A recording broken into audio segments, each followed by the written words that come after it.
What a play from Jake All. And Madison Troy! Tie game! 60.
And that's a shot! Zach Hall, what a play!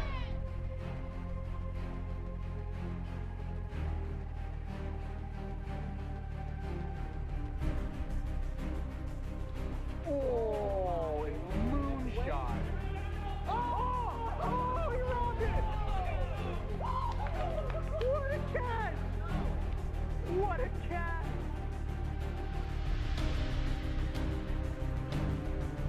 Coming home.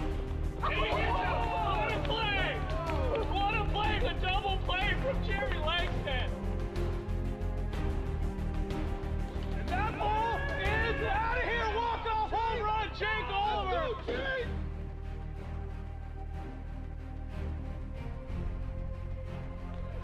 He's advancing home. I don't know if I like it. Oh! Down. He got him. Oh my God! He crossed the leg before he was there.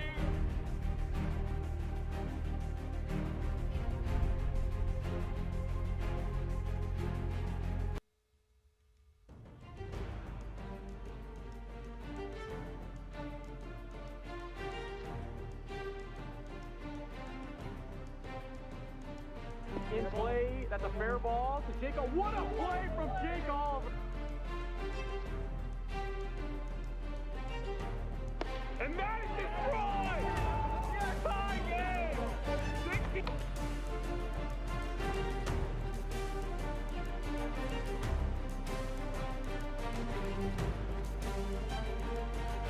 That's in play down the third baseline. Peter makes a great play from Peter McNeil.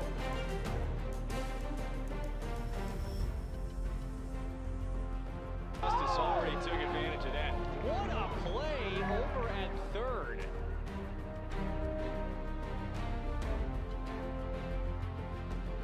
He's heading home. Oh, he's out. He's gonna be out. Jordan Rice heads out. Trey Cluxton right.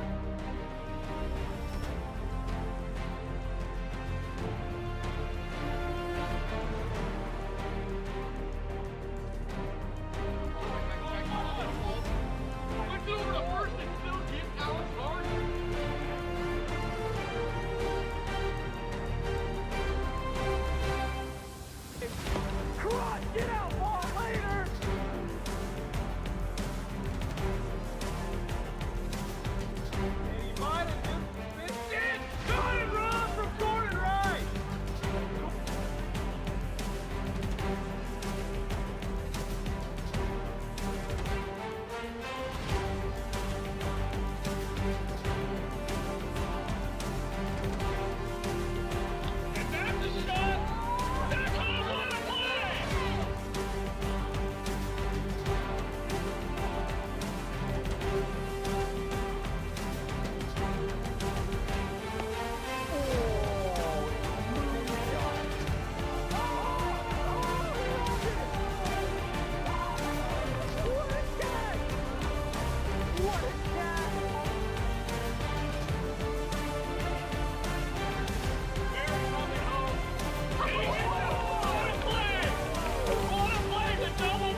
Gets over to first.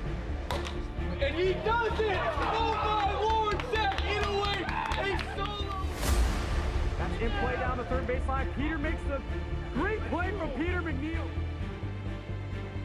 Oh! Philip Rosenbarkle, walk off the season.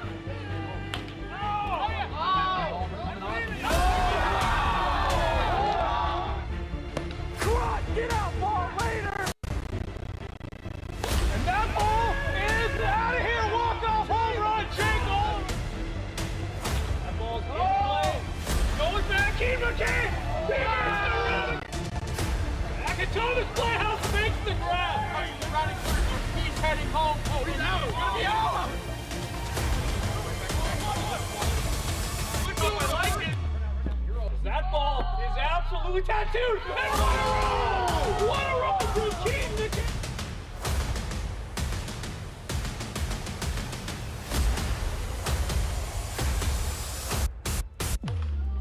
Flare it up. What a play for Peter McNeil! Welcome back, ladies and gentlemen, to AWA Wiffle Ball 2025. Last game of the year for these two teams. 2 total games left in this 2025 regular season between the Eastern Enforcers sitting at 12-15 and Pacific Pilots at 15-12. Even though after yesterday both teams have clinched postseason berths, a lot on the line today. As far as seeding goes, I'm Jack, joined by Neil. And Neil, what are the keys today for both teams to secure the dub? Since they're basically just down to seeding deciding, these games aren't quite as important as battling for playoff contention like we've seen in the past couple games. Unfortunately, with the Cyclones taking the L in the sweep yesterday, the Enforcers have secured their place in playoffs. They probably want to try to avoid these bottom positions, and there's still a lot of parity in this league. So while the Pilots might be battling Aces for first place, the Enforcers might be trying to avoid that play-in game where they might eventually face the Nighthawks. So I think I haven't seen Alex Ballard here yet. That might mean Keaton McKay is on the mound in the third game, and even though he had a really good performance last game against the Nighthawks, is he going to be able to replicate that? I think if the Pilots want to secure that second seed, we're really going to need to see a good performance out of him. Absolutely. With that, let's take a look at the starting lineups.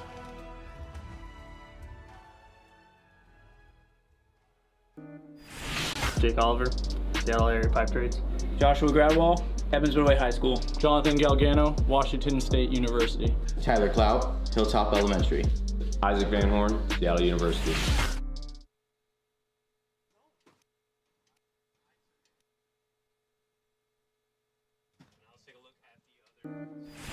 Mark Campanero, Washington State University. DJ Oliver, Edmonds Community College. Keaton McKay, Westgate Elementary. Alex Ballard, Northwest University. Noah Roberts, Moses Lake Christian Academy. Pacific Pilots is they'll be playing with 3, which definitely can help you and hurt you, depending on who those 3 are. No Alex Ballard. So, yeah, like we were saying, Keaton McKay will most certainly be that Game 2 starter, and no Noah Roberts. So, a lot on the line today. Pilots trying to get that 2 seed. It's in their path. That and the Aces and the Enforcers just trying to figure out where they fit into the fold. If they win 1 or 0 games today, they will be that final 7th seed because the Stingers have the differential against them. If they win 2, we'll have to wait and see where the Wolfpack fall. But both teams can breathe easily after the Cyclones got swept yesterday, as both teams will be in the 2025 postseason.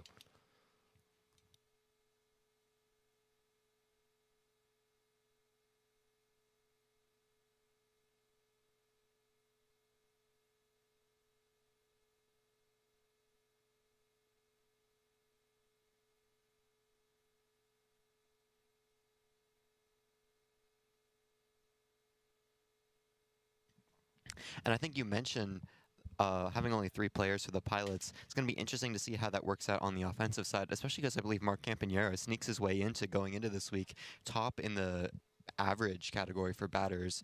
So if he is able to get more consistent at-bat chances, try to get on base a little bit more, might turn out quite well for the Pilots here, especially with Keaton McKay, who's been a pretty solid hitter this year as well.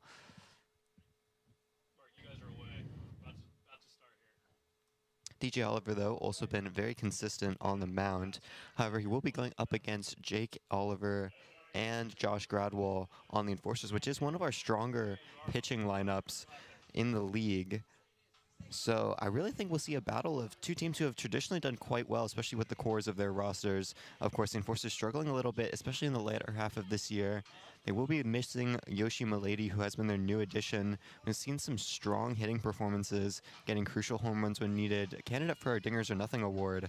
He will be out for, we do not know how much of this game, so we'll see how much that affects them offensively as well. Tyler Clout will be here, though, who has also been quite consistent. Yeah, and kind of another thing, obviously, you know, a lot of players don't like to talk about it, but obviously they're all thinking about their stats, and there's a few awards all up for grabs still. I mean, last week anything can happen. Obviously, Mark Campanero can get back into the fold for Silver Slugger if he has a good series. DJ's turning it around, and obviously Josh Gradwell's another guy who can pop right into that first spot in the Cy Young. So yeah, I players believe to look out for. We saw a couple pitchers sneak their names back into that conversation, especially coming out of Week 9. And all it takes is one good week as we look at the first pitch to Jake Oliver, and it's a ball inside. DJ Oliver on the mound.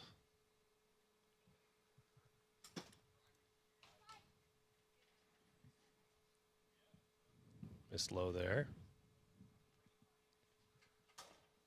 To strike at the ball. Oh, 61. That definitely didn't feel like it, especially with the sound. Feel like it at all.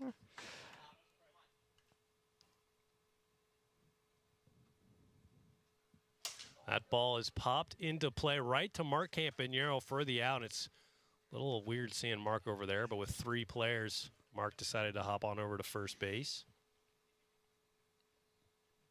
Keaton, definitely one of the players that I would trust to cover a lot of space out there in the field, though we've seen some really incredible defensive play from him, especially at the back lines, saving a lot of home runs. I think if you're going to have one guy over there, I think Keaton McKay is probably the best option in the AWA.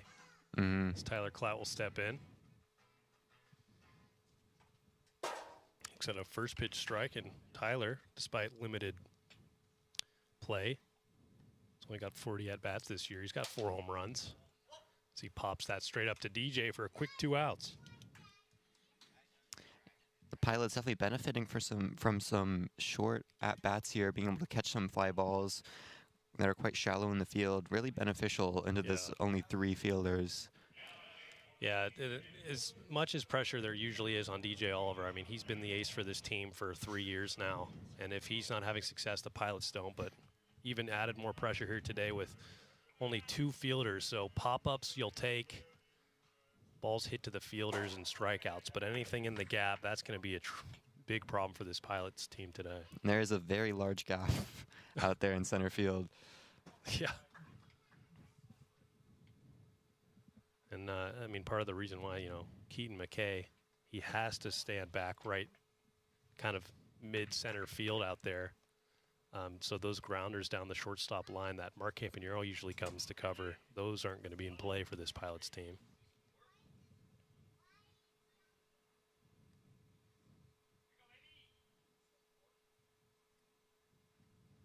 That ball is hit foul, so it'll be a full count to Josh Gradwell. Josh Gradwell's having a pretty productive offensive year, obviously known for his pitching. Does the same thing again, so you know, he's got the right idea. Hit it where they ain't, but just a little early on DJ Oliver, who likes to mix in those low 50 sliders. Yeah, I feel like Keaton McKay has shifted a little bit left here to potentially cover where those last 2 balls have gone from Josh Gradwell. Got him swinging on 50 miles per hour, and that is a perfect start to DJ Oliver's game 1. 1, 2, 3 they go. We head to the bottom of the first. Josh Gradwell will be on the mound.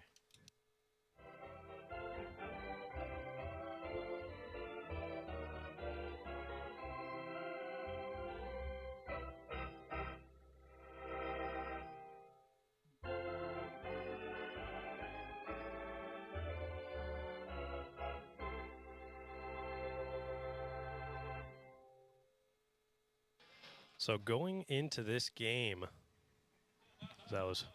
music was abruptly stopped right there. Josh Gradwell is the league leader in ERA, but at 2.18. So he's going to try to continue that success here today against the Pilots. Exit ball 1.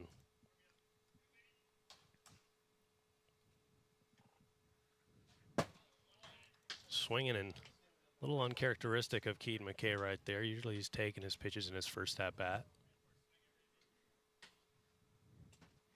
Now, if I was the Pilots here, I'd play potentially more on the safer side, since you do have some quite solid batters coming up and go through the rotation quite quickly. Try to, count up some walks here. While Josh Gradwell with the lower ERA, as you mentioned, may not be too susceptible to that. It's a strike, but no pitch, 61, so we'll remain 3-1. That's outside, so a 5-pitch walk, and kind of like we were saying, a lot of good hitters like Mark Campanero as he steps in, like running with that 3-person lineup rather than just pulling a random sub just for more at-bats. But when it's against Josh Gradwell, that's not really the guy you want to have more at-bats against. This will be an interesting matchup, like you said, leading ERA pitcher versus leading average batter. So he's able to come back on top here after the first walk coming out from Josh Gradwell against Keaton McKay. Yeah, and Mark Campanero's having a great year. Obviously, the 2-time Silver Slugger winner. Swings through that one, and he's kind of been lost behind 2 great seasons of Philip Thomas of the Nighthawks and Zane Phillips of the Cyclones. He still leads the league in average at .543 entering today. 14 home runs.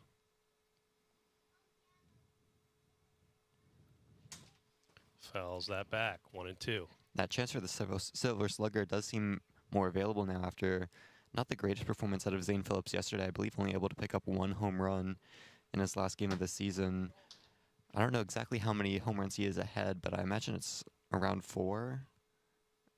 So if Mark Campanero is able to have a very strong game today, might be able to close that gap. So he actually has 21 home runs, Zane Phillips. Mark has 14, so 7, which... That might not be. It's possible as he takes a walk right there, but he's going to have to start hitting home runs rather than walking, that's for sure. And then Philip Thomas sitting at 19, which still would be tough to get to. I mean, we've seen 2 series this year where a player's hit 5 home runs. That's Alex Ballard of the Pilots a few weeks ago, and then Alex Hatch week 1. But we've never seen more than 5 home runs in a series by any player.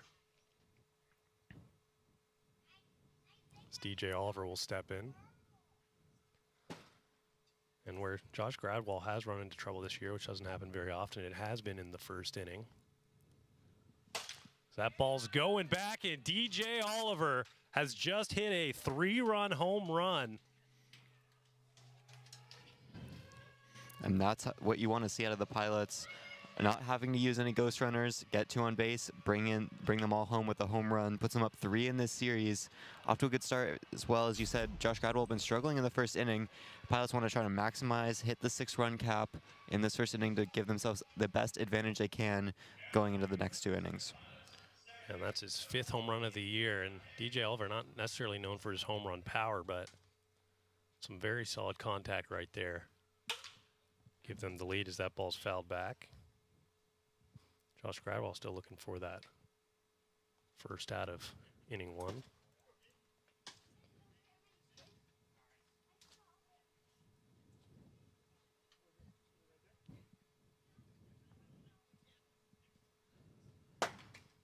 That's high, 2-1.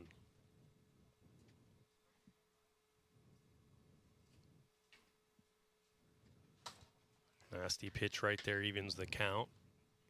2-2. Froze him right there, strike 3. So the first out recorded by Josh Gradwell and the Enforcers. Starting to battle back a little bit in this inning, already down 3 in the bottom of the first.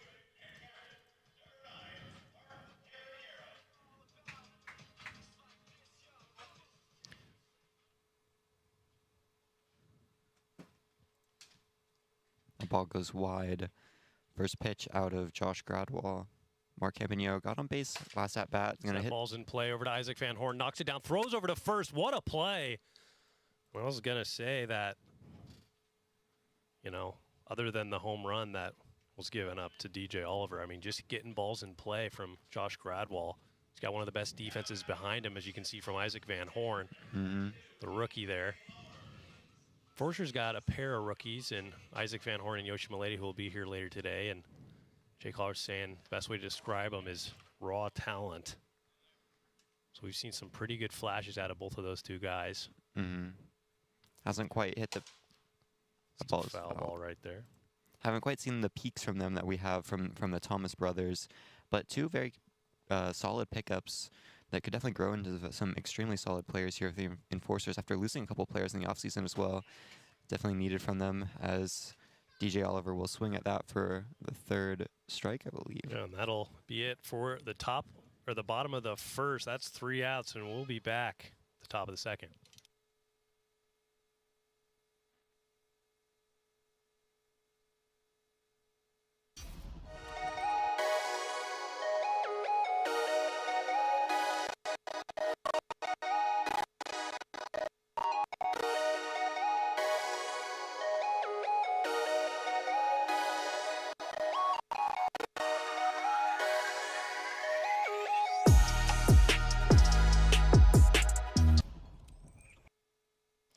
So here we go, top of the second. Isaac Van Horn will step in, trying to chip away at that 3-0 lead. And DJ Oliver made quick work of the Eastern Enforcers in inning 1, 1-2-3 inning. Nails him there, ball 1.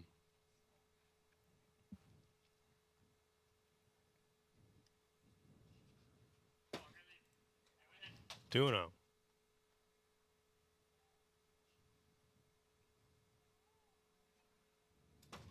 Three and 0. Isaac Van Horn trying to work the first base runner for the Enforcers today.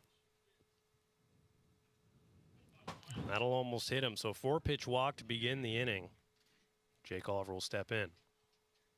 Good refresher here for the Enforcers. I believe with 4 players they have here today, that was Alex Van Horn's first at bat, able to get on base. Jake Oliver will follow up here, going up against his brother. See if he's able to replicate the success that Van Horn just had, or if DJ will get the best of him again. Yeah, and Jake Oliver having a pretty solid year, not MVP levels like we've seen, but 435 average, 7 home runs, 26 RBIs. That ball is just out in front of it, fouls it back.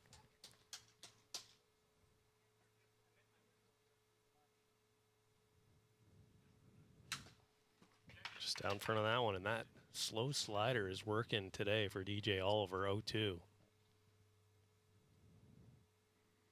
I think the monster that is Jake Oliver really comes alive once he's able to get on base. Really known for his aggressive base running and fielding, really going for a lot of slides and a lot of commitment to the game. Let that one pass inside, 1-2.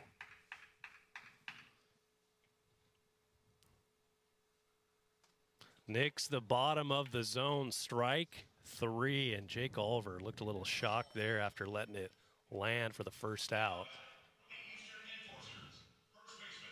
I think probably the pitcher Jake Oliver's seen the most in his career is DJ Oliver. I would assume that would be most likely. Probably going back a long time if they're both enjoying the sport. Likely practice together a lot of the time as well. He lets the ball go inside.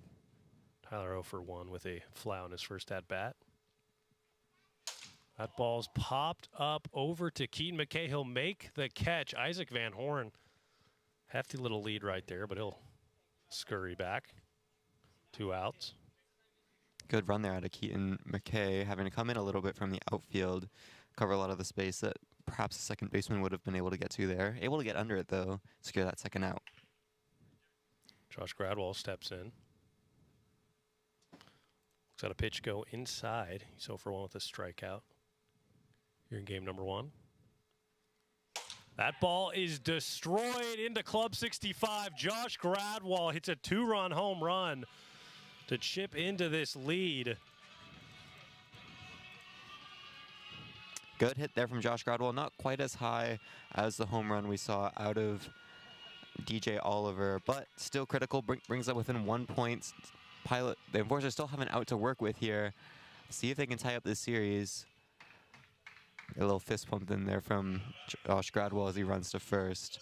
Alex Van Horn, though, will step back in, able to get on base on his first at-bat. Try to replicate that again here. And Josh Gradwell says, hey, DJ, you hit your 5th home run against me, I'll do the same. Both players with 5 home runs now as Isaac Van Horn looks at strike 1. That ball's in play. Kind of some funky spin, and DJ can't corral it. And that's one of the tough ones out there. And if the Pilots have a chance at winning today, they need to try and prevent those slow dribblers.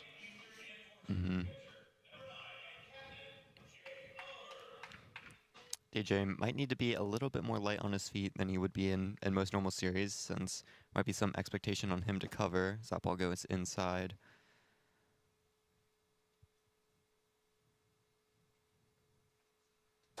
Hits him there, 2-0.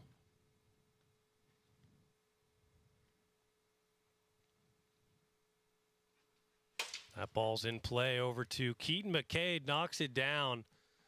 Doesn't even go over there. I don't even know if you had a third baseman over there, if you'd be able to make that play. So the inning will continue for Tyler, who's got 2 flyouts here in game number 1.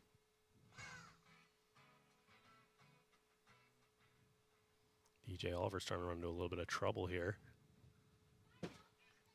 Ball 1. Tyler Clout trying to be the 3rd member to join the 5 home run club here today.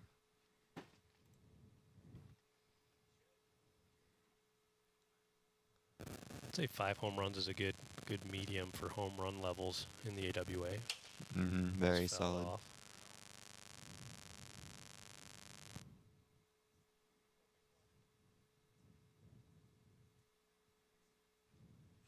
That ball's in play over to Keaton McKay, knocks it down, throws over to first, and it'll hit the brick wall, so the runner will hold at 3rd. But he almost was able to make the play. And there I feel like you really see where the absence of the 3rd fielder really impacts the Pilots, as Keaton McKay doesn't really feel like he has any options there. Tries to go all the way over to Mark Campagnaro, but just goes a little bit high and hits the wall, which will end the play, keeping the bases loaded as Josh Gradwell steps back up. Had a home run at his last at-bat. He's able to replicate that there. Will put them at the run cap with a full home run, bring them up to 6. Ball will come inside, though, from DJ Oliver.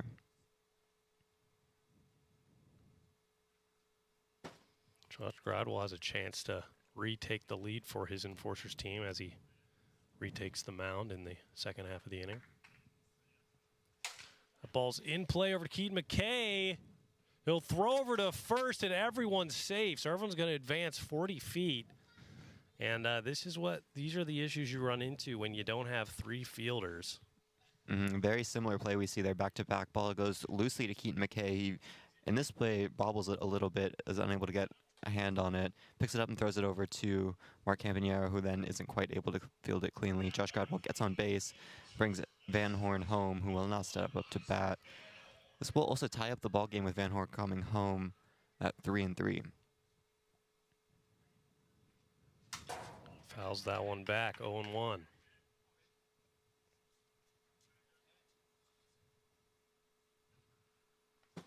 Sales a bit high, 1-1. Isaac Van Horn 1 for 1 with a walk and a single. Currently hitting 263 on the years. That ball's hit into play. Keaton McKay knocks it down, throws over to second. Call on the field is safe. We'll take a look at the replay. It was very close. And yeah, DJ not helping him out right there. So we'll just call, will stand as safe. Yeah, I believe you can even see his foot stays pretty still throughout that. You can assume that he was already on base by the time the ball hits him. Once again, I feel like really seeing the absence of a 3rd fielder here really impact the Pilots. Yeah, and just like that, the Enforcers have taken the lead 4-3. Ball's outside, 1-1.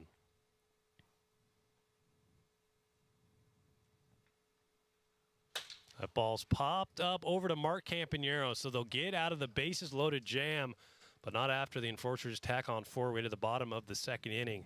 4-3 is the score.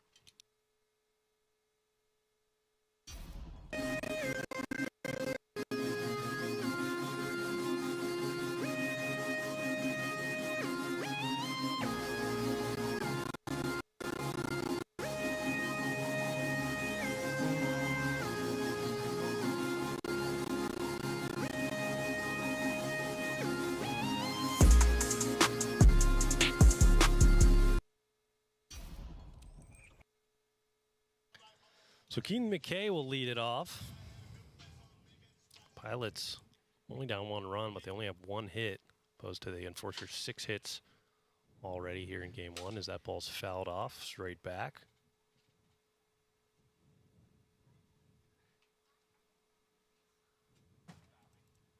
Low, 1-1.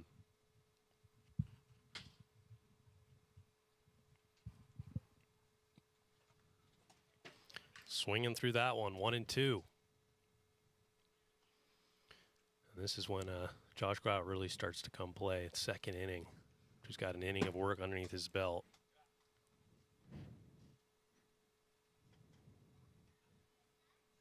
The Enforcers only with a nasty pitch right there.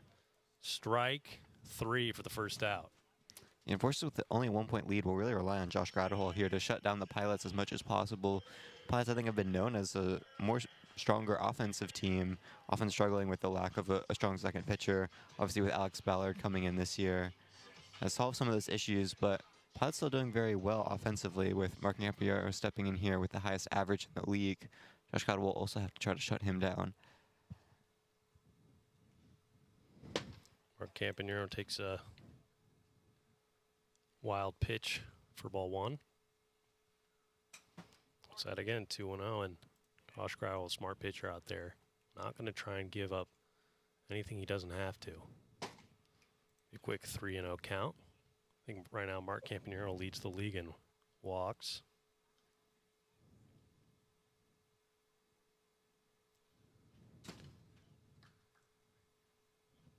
Does go right there, 3-1. I think Mark decided he was going to swing no matter what there on 3-0. He doesn't like walking. Talking about Mark Campanero and walking reminds me of the time when Tommy Tickets was out here pitching for the Mojo and decided to just give him 4 balls and a walk multiple times in a series. Intentional walks, you don't see that very often. Nice pitch right there. Makes the count full. Josh Gradwell battling back here against Mark Campanero. Will come to nothing as Mark Campanero will walk for the 2nd time today, and now DJ Oliver, the entire offense for this Pilots team in game 1, steps in as after he hit that 3-run home run in his last at-bat.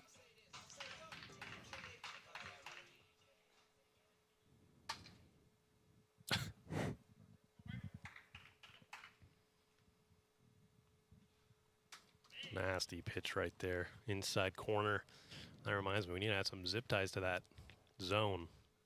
That ball's in play. Ooh. Kick stop from Josh Gradwell, and that is an excellent play right there. We're lucky this isn't basketball. Otherwise, that'd be a kickball violation, but completely legal. Yeah, incredible stop there from Josh Gradwell. Van Horn may have been able to get to that as well, but just safely fields it, gets it to Tyler Clout to get the out. And Josh Gradwell's been dialed on that inside upper left corner today. And just like that, he does it again, inside upper left corner.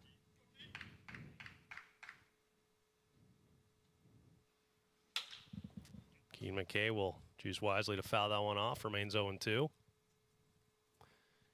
Keaton's got a walk and 2 strikeouts here in game 1.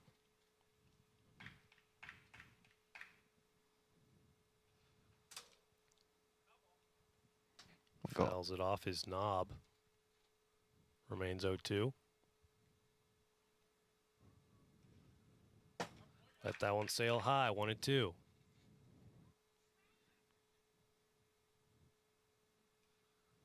Nasty pitch right there, and Josh Gradwell is dialed here in the bottom half of the 2nd as we head to the top of the 3rd inning. 4-3 remains the score.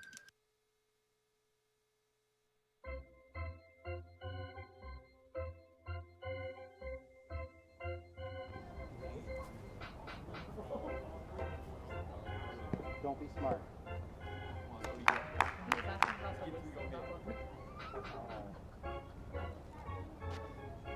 So Tyler Clout will lead it off here in the top of the 3rd. 1 for 3 with 2 flyouts and a single in his last at-bat. Forster's trying to tack on a few more runs as he looks at strike 1 going into the bottom half of the 3rd. 1-run leads are normally not safe in the AWA. especially from how many home runs we've already seen out today. I believe 2? Just in the first 2 innings, Tyler Clout will swing for the 3rd strike. DJ Oliver already able to get up to 1 out, kind of reminiscent of the first inning, where he's able to get 1, 2, 3 out. Kind of struggled in inning 2 though. See if what happens in the rest of this 3rd inning.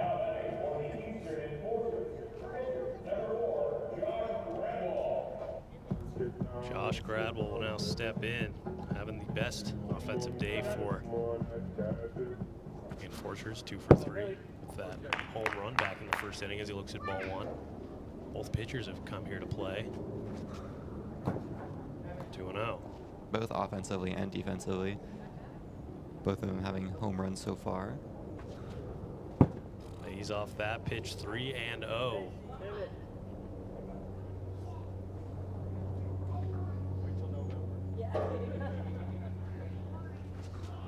That ball's in play down the line, and there will be no throw in an area where usually Mark Campanero is located. Josh Gradwell will just collect as many hits as he can with this kind of defensive alignment. And he had been looking for that hit, I believe, in one of his previous at-bats. Hit 2 foul balls basically in that exact same position. This one able to just stay in, goes right down the line, is able to make it all the way to first. Keaton McKay unable to make the throw all the way over to Mark Campanero.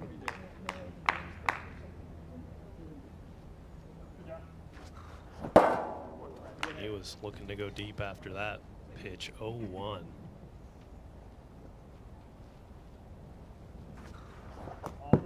Reach in there, 0-2. Isaac Van Horn already has 2 singles here. Game 1 trying to add to that. And he'll fight it off. Most likely would have landed for a strike.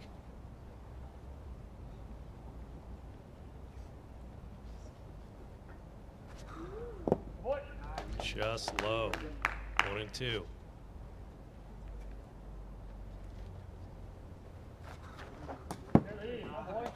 Thought about it, does not chase. Chase evens it up, 2-2.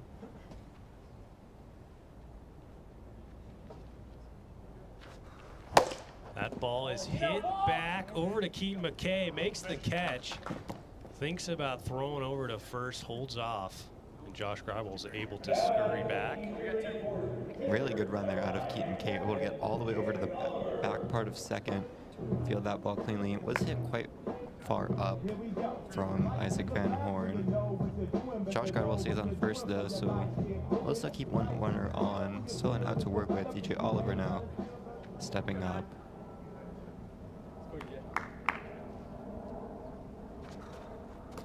We'll let that one pass wide for a ball. Jake Oliver 1 for 4. 2 fly outs to strike out in a single. And that ball is no doubt out of here. 2-run home run. Jake Oliver for his 8th home run of the year. And the Enforcers tack on 2 more, some very needed insurance runs. The 1-run lead, as we were saying, probably not enough going up against this Pilots team. Able to extend it to 6 runs here. Total 3-run lead for the Eastern Enforcers with an absolutely destroyed ball out of Jake Oliver. Tyler Clout will now step back in. Look at an open field, 2 outs. See what he can work with here. Yeah, I hope we find that ball too. I know we got quite a lot of balls in rotation right now, but right when the postseason rolls around, balls get lost very easily. 2-0 to Tyler. I wonder how many balls we have just hidden in all the trees around here. As he lays off there, 3-0. Yeah, that would be a fun fact to figure out. Yeah, because every year I think I buy 2 or 3 cases. Let's say 3 or 4 as that's fell back. So what was that 40 in each case? It's about 120 every year, playing for 5 years. That's 600, more than 600 balls. Yeah, I mean, a couple of them get destroyed and we save a couple of them. We have but quite a few destroyed balls, that's for sure. I don't know what we should do with all the broken balls. Maybe an art project, I don't know, American flag. Gotta do something with them. Yeah, exactly. Yeah. Where we put it, maybe center field somewhere. Yeah, replace the actual flag. Yeah. That'd be huge.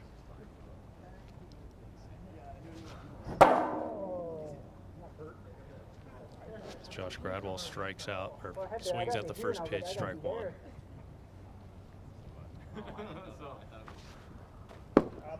He's off 1-1. Josh having a very good day. Swings right through that one, 1-2.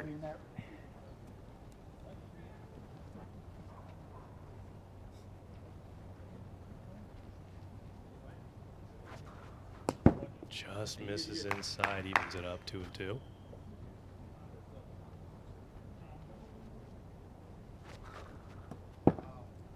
Josh Gradwell's got some pretty good takes against DJ Oliver.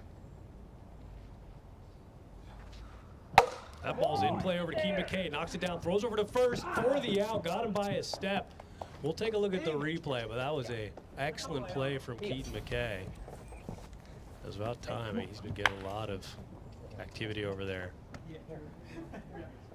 Looks like he got him by a step, so call confirmed. We head to the bottom of the third. Pilots need 3 runs to tie it, 4 runs to walk it off. You got me?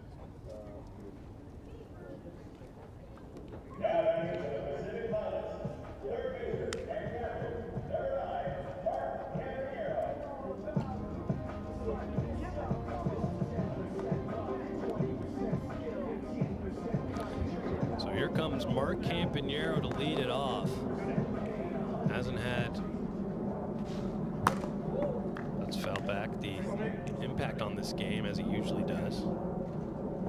2 walks and a ground out here in game 1. Trying to start the Pilots comeback here.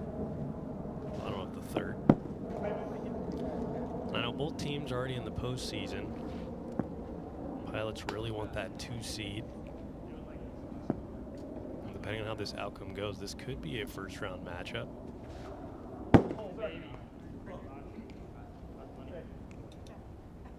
It'll all come down to the seeding with Wolfpack Aces on Thursday this week. Final game of 2025 as that ball's outside, 3-1.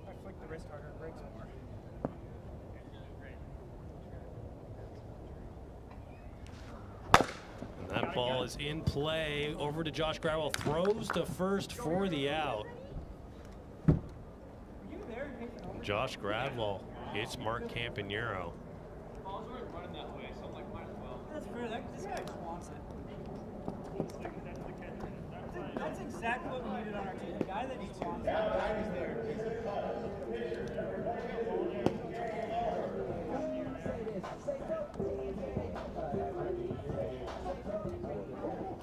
So DJ Oliver will now step in.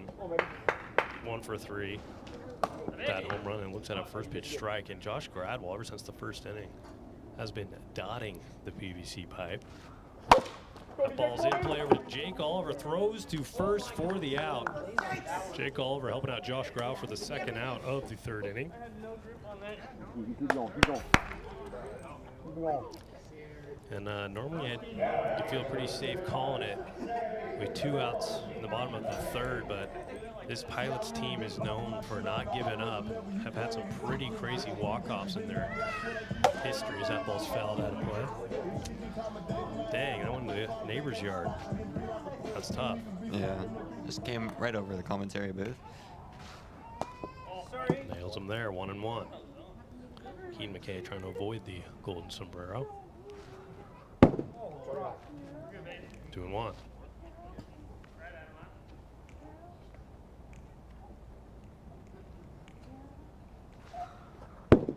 He's off, 3-1.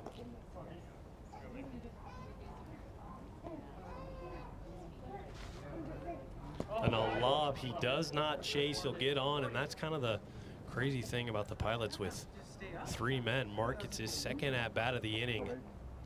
There were 2 straight outs to begin the inning, which is good for Mark. He's trying to get on base for the first time via hit. These 2 ground outs here in game 1. There's a large gap I'm noticing in the middle of center field. Yeah. Isaac Van Horn playing very far off to the left. Maybe they're looking at the hit charts. That ball's in play. Jake Oliver will knock it down and tag Keaton McKay. And the Enforcers take game one step closer to moving out of that bottom seed for the postseason. We'll be back shortly with game 2.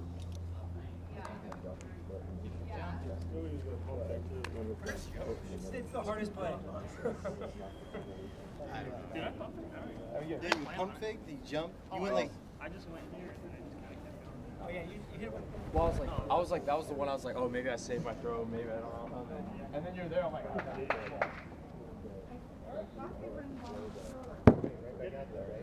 Yep. Jack, same thing.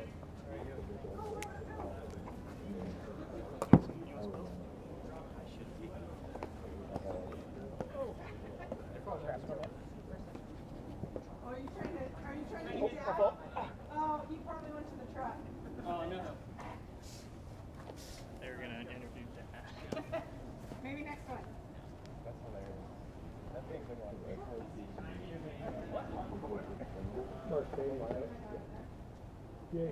Yeah. Same lineup. Yeah, same. Oliver, let me get you for an interview really quick. Jake Oliver, let me get you.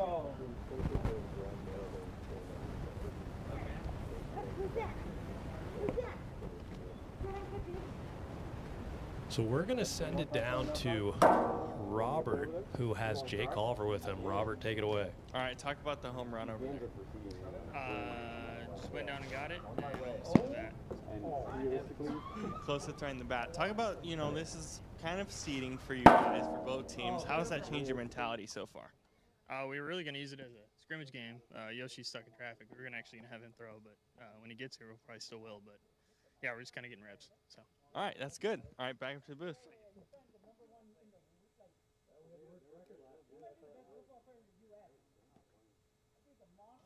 Thanks, Robert. We're going to get into game 2 pretty shortly here. The Enforcers able to pick up that first win with only allowing points from a home run in the first inning.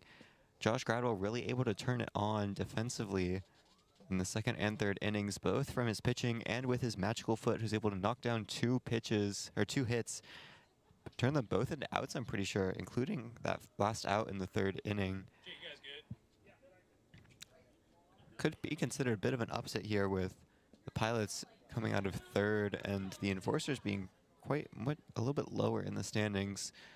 We'll move toward parity here with the Enforcers picking up one. If they pick up another game in this series, they will avoid being the 7th seed. Might try to avoid that play-in game.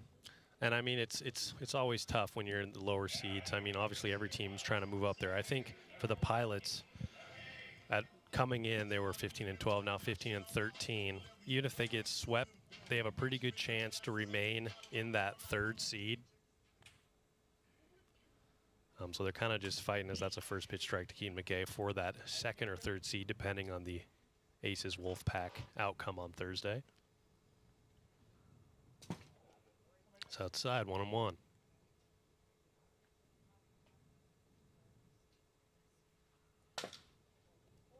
Fights that off, 1-2.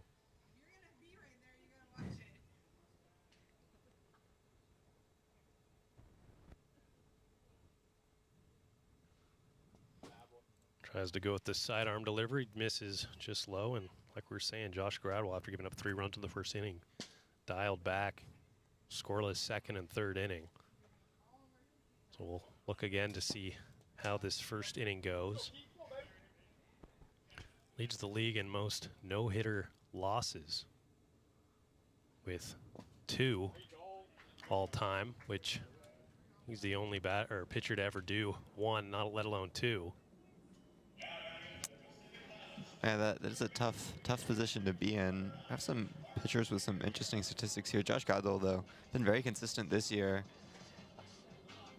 I'm starting to see that again here, but let's Keaton McKay get on base. I believe in the first inning of last game, it was Keaton McKay and Mark Campagnon getting on base and DJ Oliver bringing them all home with no outs. So he's able to get Mark out here. Ball's in play into the gap, and that's the gap you were talking about earlier, is Keaton McKay's going to truck all the way over to 3rd. And that throw might have almost hit Keaton if Jake didn't cut it off. I mean, odds are if he missed it, it would have gone wild for run to score. No way to know for sure, but Mark Campanero finally gets his first hit against Josh Gradwell. That's got to feel good. Just like that. Deja vu, 2 on. DJ Oliver steps in.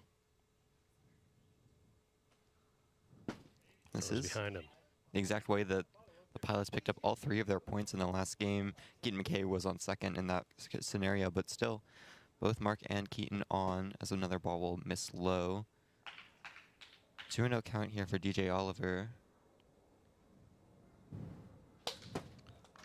That ball, if that came up in the booth, we probably would have been dead. It was coming at us at like 300 miles an hour. 2-1. Inside, 3-1.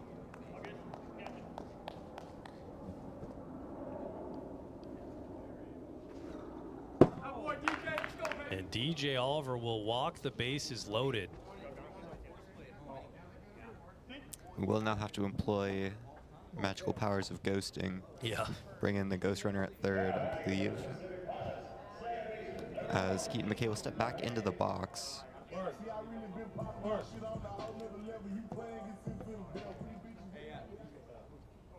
Mark Campanero actually move over to third, and DJ Oliver onto second. Goes that ghost runner at first. Bases still loaded, 0 outs here. Keaton McKay can now bring them all home for a grand slam. Give the Pilots the biggest lead they've had so far in this series. We'll look at strike 1 though. Keaton McKay walked in his first plate appearance. A walk here would add to his RBI total. Inside, 1-1.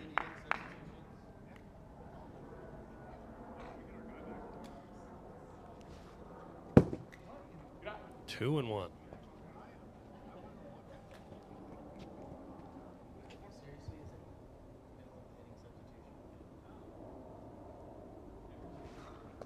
Nails him there, 3-1. Nowhere to put Keaton McKay. Needs to throw a strike here.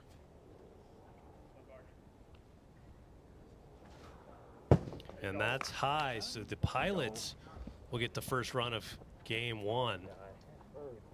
Like we were saying, inning 1s for Josh Gradwell, for whatever reason, are often the most difficult. And it might just be more patient hitting as the only reason he's not getting the swings and misses he normally is in innings 2 and 3. Get a little bit of reassurance there from Jake Oliver as he helps him pick up a couple balls. Short conversation, see if that changes anything. Maybe it does, as Josh Gradwell throws strike straight down the middle there against Mark Campanero. It's 61 though on the gun, so no pitch. So that ball's in play over to Jake Oliver. He'll throw home, get the out. So nice job there. DJ Oliver wasn't even going to run home there. Might have been a little bit tricked by a ghost on second. I guess on first. Don't know quite what was going through his head there, as Keaton McKay was actually running at him. Don't know quite what the decision making was there. Maybe he was confused, thought he didn't have to run, or maybe he just thought there's no chance. Jake Oliver's going to make the throw regardless. I'll save some energy because I'm batting next. That's probably what it is. Ball 1.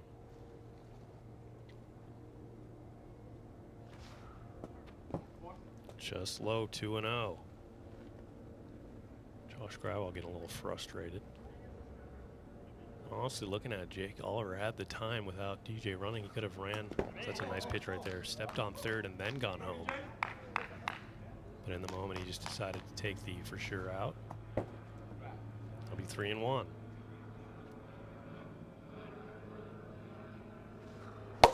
That ball is popped up a mile. Tyler Clout will make the play. Keaton McKay will score easily, so we'll score it as a sac fly. And now the Pilots have a 2-0 lead. Yeah, interesting play there with the ghost runners. Might be kind of hard to visualize it, but Keaton McKay will make it home. At least we know bring the score up to 2. Tyler Clout will field the ball, getting us 2 outs. Still with bases loaded though, I believe. Actually, no runner on first because of the ball catch. Yeah, so yeah, a little confusing out there, but now there is no ghost runner. 2-0.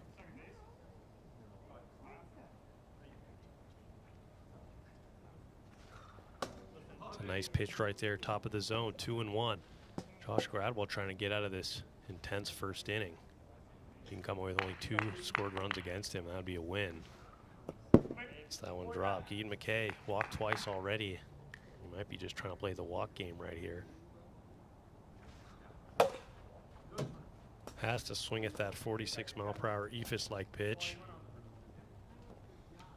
Yeah, I feel like that is an added struggle with walk-heavy innings is bases are often loaded, which might add a lot of pressure to the pitcher. We might see that affecting Josh Gradwell here as he takes a deep breath before this full count pitch. Low, so the bases will be juiced again. And now Mark Ampinero will step in. He's got a single and a fielder's choice in 2 at-bats.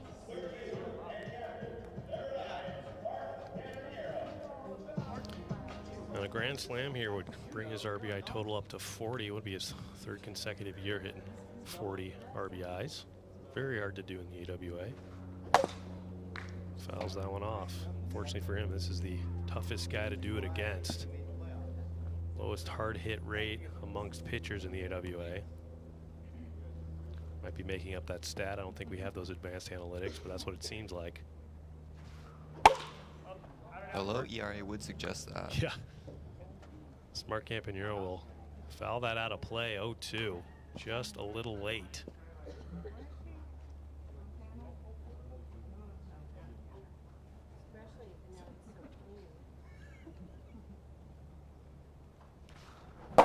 Throws him there. Strike 3. And Josh Gradwell will get out of the inning after a bases loaded jam. We head to the bottom of the first. 2-0 is the score. Awful, bro. The bridge. Pitch. Oh, ideal. Yeah. Is he in? He's 4th. Okay.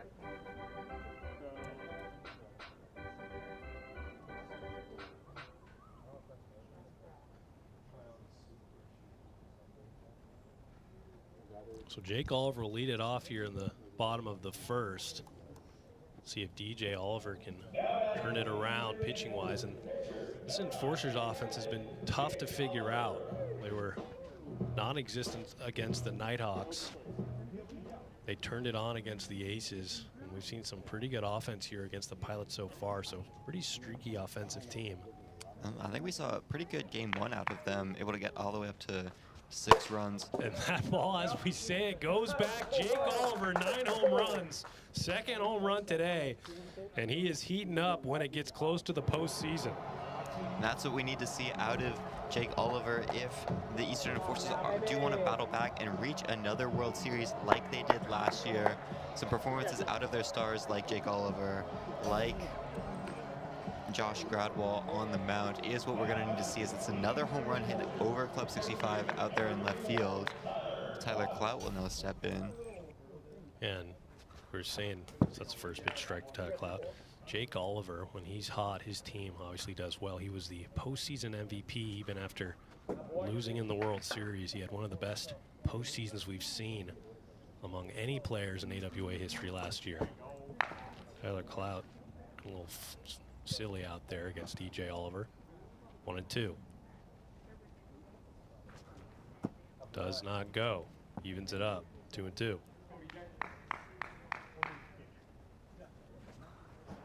Got him swinging on the 58-mile-per-hour slider. And now Josh Gradwell will step in. Trying to tie this game up for himself after Jake Oliver cut the lead in half. Yoshi Milady is now here, and he'll be hitting after Josh Gradwell. Yoshi has been a good home run hitter here for the Eastern Enforcers. They were able to come away with game 1 even without him, and Josh was able to hold them to only 2 runs instead of 3 in the opening inning in this game. See what he adds to this offense after Josh Gradwell. He's off that one, 2-0.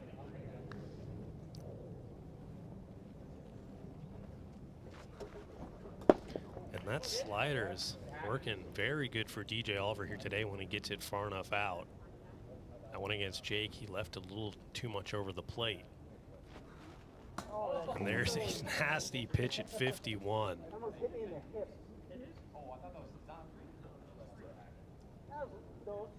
Mark Campanero thinks it's strike 3. Just how filthy it was should count as 2 strikes.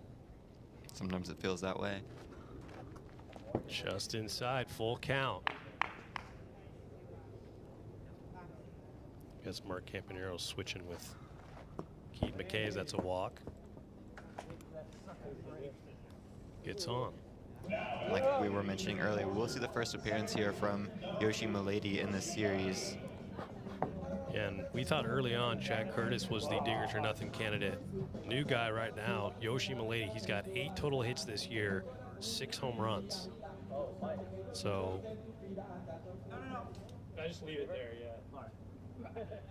I almost did it too, first at bat, and then I read it, and I was like, wait. I was like, oh. See if Yoshi Milady can help his team out here as that ball's fouled off. And you kind of see with a lot of the lefties in the league, Jackson Carr, Thomas Playhouse. High home run totals, low average. A lot of that has to do with just the shorter left field. If you get it in the air, it has a chance to go out. If you hit it on the ground, it makes it very difficult to beat it out. And I think even the positioning of the fielders might play into that a little bit. First baseman often sticking more to the plate, while people out in the left side of the field might play a little bit more out there, looking for some of those longer hit pitches, since we do have an abundance of righty batters in this league. Caught him swinging on 47 miles per hour for the second out. DJ Oliver warms up Yoshi Milady with a strikeout. Now Isaac Van Horn will step in. Had a very solid game 1. Got his average up to 271, 3 home runs, 16 RBIs, and 59 at-bats in 2025.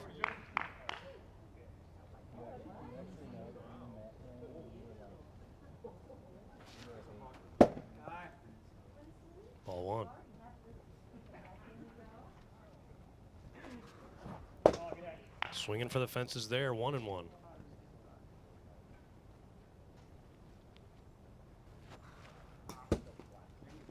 Two and 1. Isaac Van Horn.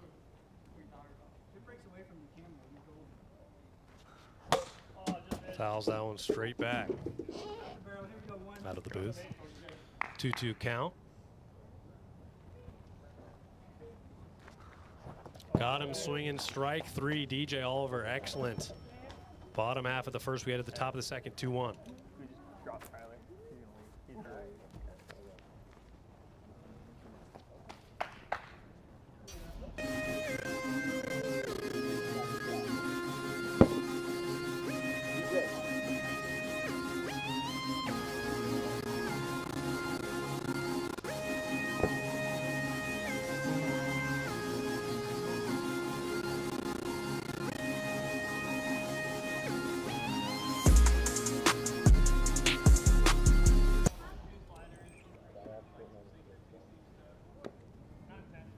So DJ Oliver will lead it off. There's a defensive adjustment here. Yoshi Milady will step in at first base for Tyler Clout.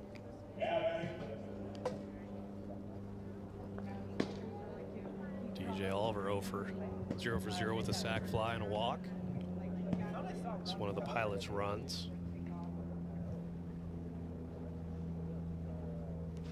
It's at a first pitch strike.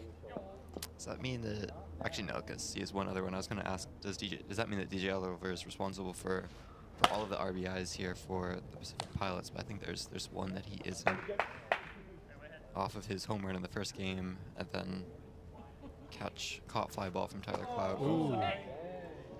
That, we might need a check for concussion protocol after that one. Sometimes it breaks a lot. We need that Dinger King helmet for all the batters.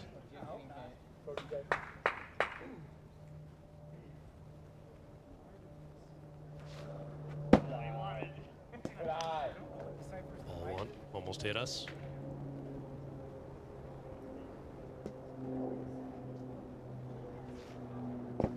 Inside, 2-2.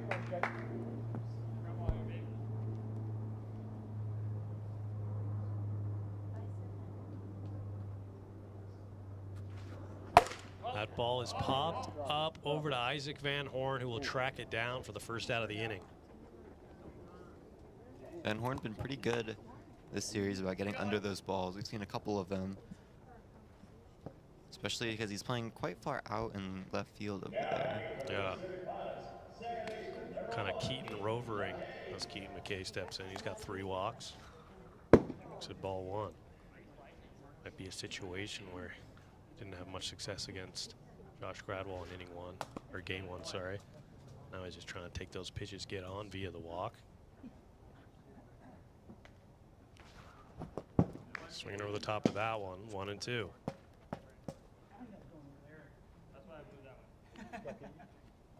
He had a beat on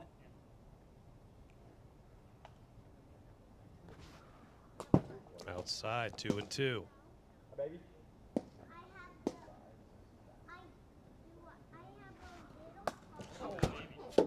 Strike on the top of the zone for out number 2.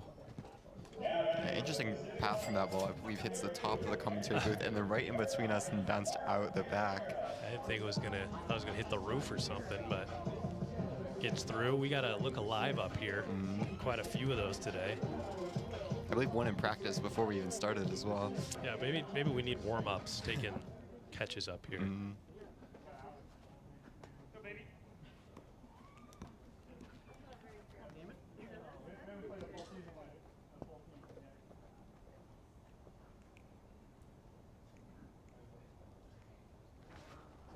That ball is popped up. Yoshi Milady can't make a play on it. It's the house, the automatic ball return.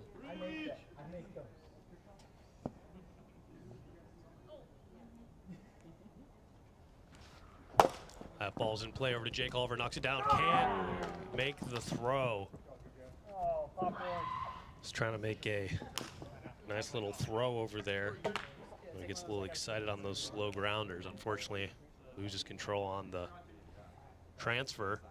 Now DJ Oliver will step in.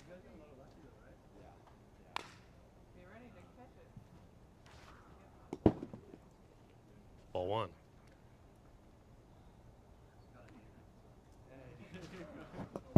Swinging over the top of that one. 1 and 1.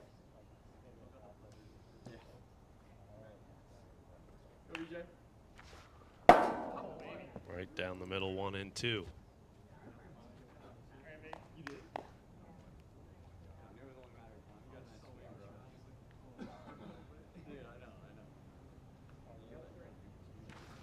I'm so sorry, DJ. That hat is so bright. It's always funny hearing Josh or anyone apologize for almost hitting guys with a sub 1 ounce plastic wiffle ball. Yeah, I think last week, it was week 10, but it was last calendar week when your Nighthawks were playing the Southern Stingers, I believe. Peter McNeil. Yeah, he was apologizing before the ball even got to the plate. Yeah, Peter McNeil, apologizer too. That ball's going back, and DJ Oliver has done it again. Second home run of the day. Add on for the Pilots, 4-1.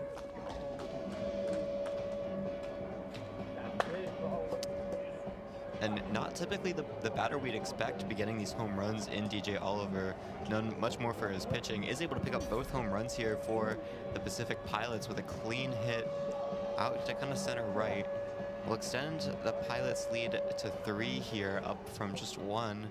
Put them in a decently safe position here going into the, or continuing this inning as they still have an out to work with, but even going into the rest of this game, trying to battle back, tie the series up.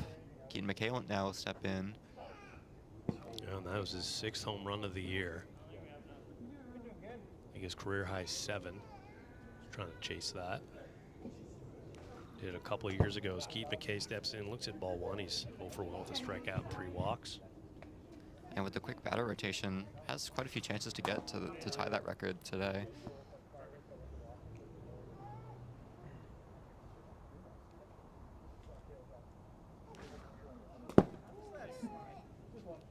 Outside, 2 and 1.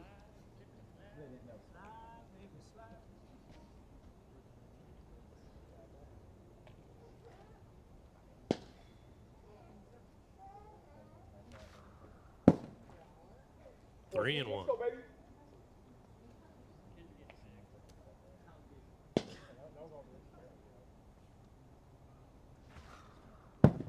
That's high, so Keaton McKay gets another walk. Mark Campanero will step in, and he's trying to figure it out here against Josh Gradwell. He's got 2 singles here in game number 2.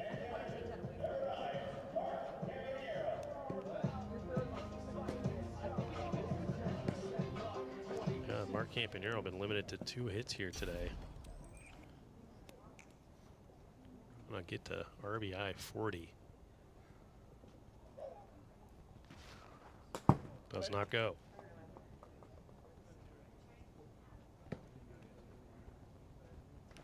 That ball is popped up over to Yoshi Milady, and he'll make the play. So we head to the bottom of the 2nd inning. 4-1 is the score.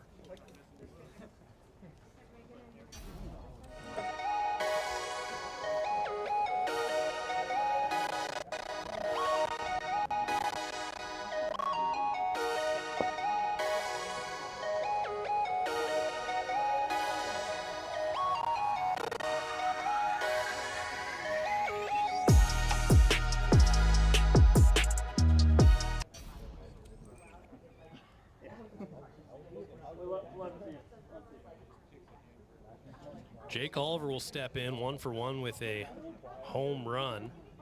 His 9th home run of the year. Sitting now at 29 RBIs, trying to get to 30 on the year, 446 average. Always a very solid offensive player, obviously defensive as well. Let's move more into the game 2 pitching abilities with Josh Gradwell on the roster. Swinging over the top of that one, 1-1.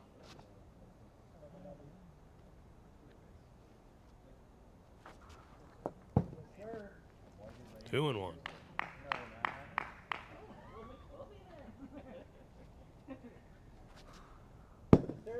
Inside, 3-1 count. And he destroys that one, does not hit the tree, and Mark Campanero will make the play for the first out of the inning. I don't know if this is new this inning or if we saw it before, but actually, I believe Mark Campanero and Keaton McKay have actually switched sides. I remember in the first game, Keaton McKay was playing out there behind 3rd, or in between 2nd and 3rd. Now Mark Campanero occupying that spot. I made note of it in inning 1, but it's not great when they just swap their positions up and not tell me. But Tyler has a torn meniscus, so he was here.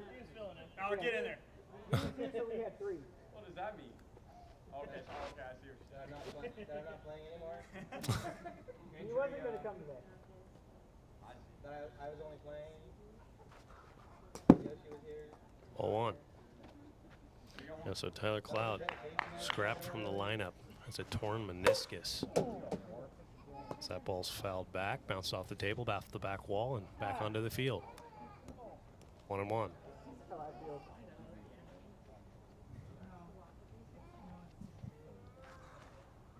Lets that one go wide. 2-1 count.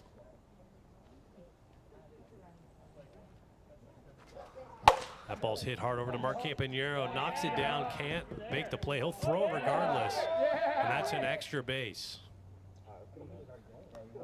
So I don't really know why Mark was trying to throw it over there.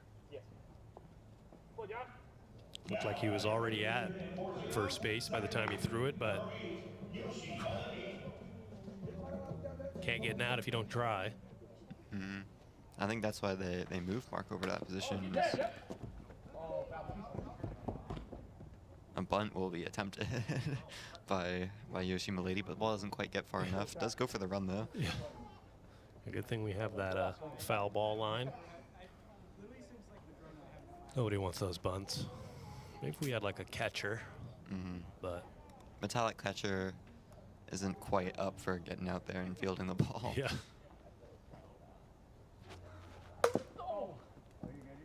Another odd foul ball there as he is able to make a connection with the very tip of his bat. That ball is popped into play over to Mark Campanero for an easy out, number 2. Now Isaac Van Horn will step in.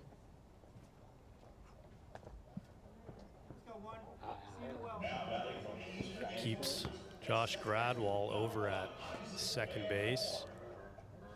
I believe this is reminiscent a little bit of what we saw in the first inning of Josh Gradwell on base, and the rest of the batters unable to really make connection to move him or add more runners. And that 53-mile-per-hour slider has been the best pitch in DJ Oliver's arsenal today, eliciting a lot of swing and misses. Just like that one right there, 53 on the dot. 1-2.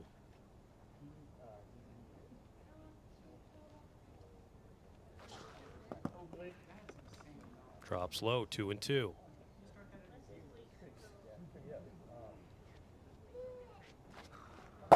Throws him right there, strike 3. We head to the top of the third. Powell's trying to tick on some more runs. 4-1 is the score.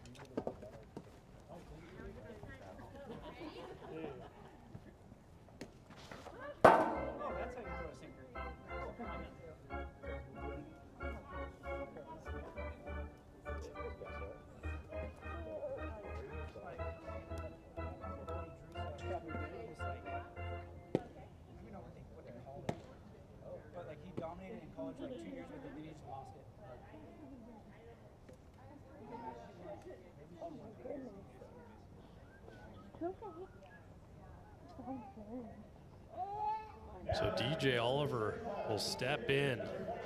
Had a home run in his last at bat, trying to further tack on a few more runs. How about you, Neil? It's getting a little dark out here. We might have to actually turn on the lights. Yeah, I was just thinking about making a comment about that earlier. Might be our first lights on night of the year. Sad. Summer's coming to an end when you have to turn on the lights. Mm-hmm. Does not go. 2-0. That's not like the first few seasons we've had in the AWA where we had no lights. And the first tie we ever had in the league, and only, was the last game of 2020 regular season between the Stingers and the Nighthawks. It was pitch black. We said, this is never going to end. So we just called it a tie.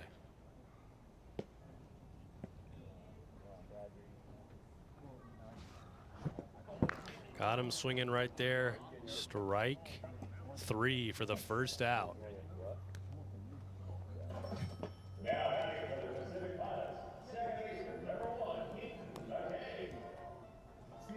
So Keaton McKay will now step in.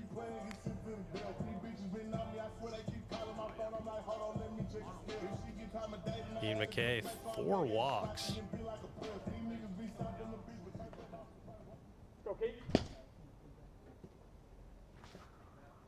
That ball's outside, 1-0.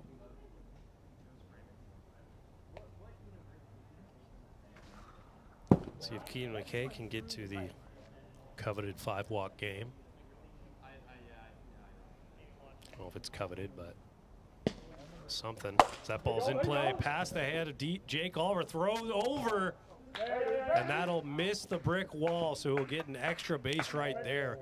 Isaac Van Horn had one of those plays earlier today, so if anyone was able to make it, it would have been him. Fortunately, can't come up with it. Throw will go just behind the base. Yoshimilady unable to get a hand on it. Mark Campaniero will now step in. Similar position to what we saw out of the Eastern Enforcers last inning with a runner on second. See if the Pilots are able to make better use of it than the Enforcers did. Josh Grau is just trying to keep this Pilots team at the current deficit they face now, 4-1.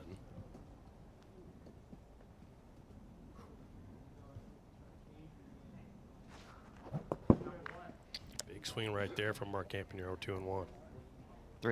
3-run deficit might not be a super large barrier of safety as we would generally consider, but was the winning deficit last game. See if that repeats here. 3-1 count now for Mark Campaniero. Pilots, of course, have a couple this is their last chance to extend the lead, before the Enforcers will try to win it in the bottom. That ball's hit hard over to Isaac Van Horn, knocks it down, throws it, hits Keaton McKay on the foot. Isaac Van Horn playing some very solid defense out there. Keaton McKay did not have to run. he does so anyways, and it'll cost him an out. Really good aim there out of Isaac Van Horn. But he's unable to make the throw to first with Keaton's original hit. He's able to tag him out at third with the throw. Mark Campagnaro, though, will get safely on at first. But we'll move to 2 outs here. Josh Gradwell will try to shut down this inning. The Pilots' offensive chances in this game. Last chance here for DJ Oliver to add on a few more here in the top of the third. Swings there, quickly down 0-2.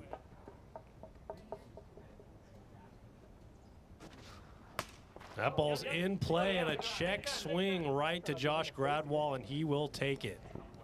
That is the 3rd out, and we head to the bottom half of the 3rd.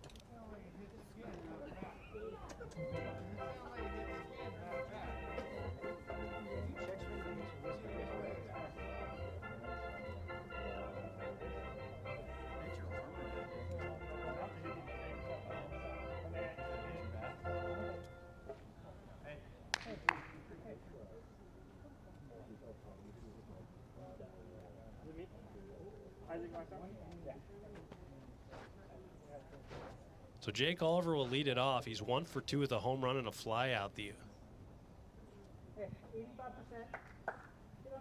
only run in game 2 for the Enforcers. They're going to need a little bit more out of him if they want to have a chance to come right back into this one.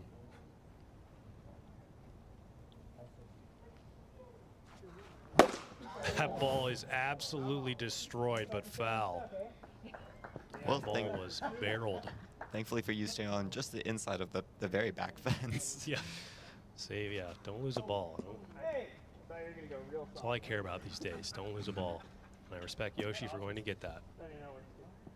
2-1.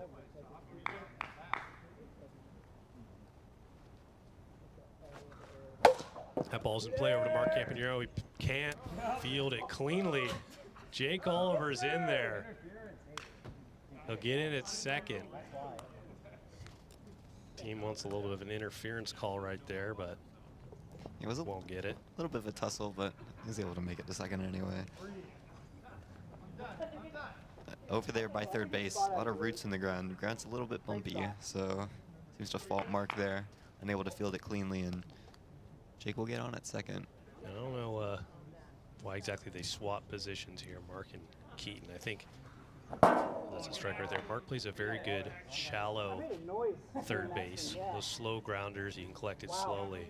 But that deep throw, that's a tough throw that Keaton McKay can make consistently. 1-1 count.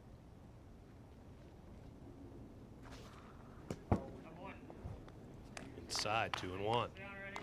I wonder if that, yeah, go ahead. I wonder if it has anything to do with the addition of Yoshi Milady that's lined up with the lefty hitter. Might be looking for home runs over that. It's a strike there. Yeah, that's a good point. Over that short fence, Keaton McKay might be they might consider him better at robbing those. Put him over there, try to shut him down a little bit. And some pitchers elicit late swings. DJ Oliver, not one of them. Usually when the ball's hit hard, it's a pure pull sitting in the low 50s to mid 50s. As opposed to some of the lefty pitchers like, that's a nice pitch right there. Strike 3 for the first out of the inning. Like Josh Gradwell, Drew Gradwell, who sit high 50s. You see a lot more late swings, push hits. Yoshi Milady will now step in. Tying run on deck.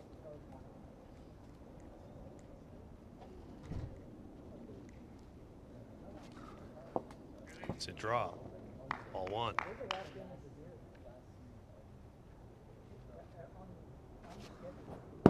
Swinging through that one. 1-1.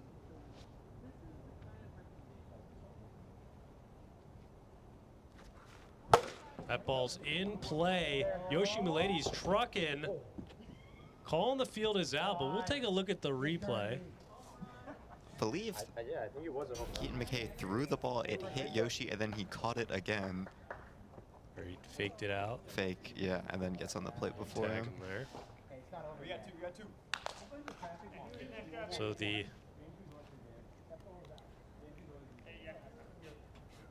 Enforcers are now down to their final out in game 2. Pilots trying to take game 2 and force a rubber match.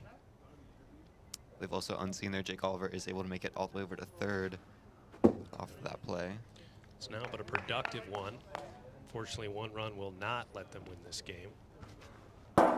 Isaac Van Horn takes a strike right there, almost put his elbow into it. A little Jose Tabata. No one understands that reference. There's another strike right there, 1 and 2. Forcer's now down to potentially their final strike here. We'll need Isaac Van Horn to get on base here. They want to extend this series. And he'll finally get a ball to hit his elbow. 2 and 2. Got him, strike 3, and that'll end game 2. We head to game 3, a rubber match with Pilots and Forcers both taking 1 game. We'll be back shortly.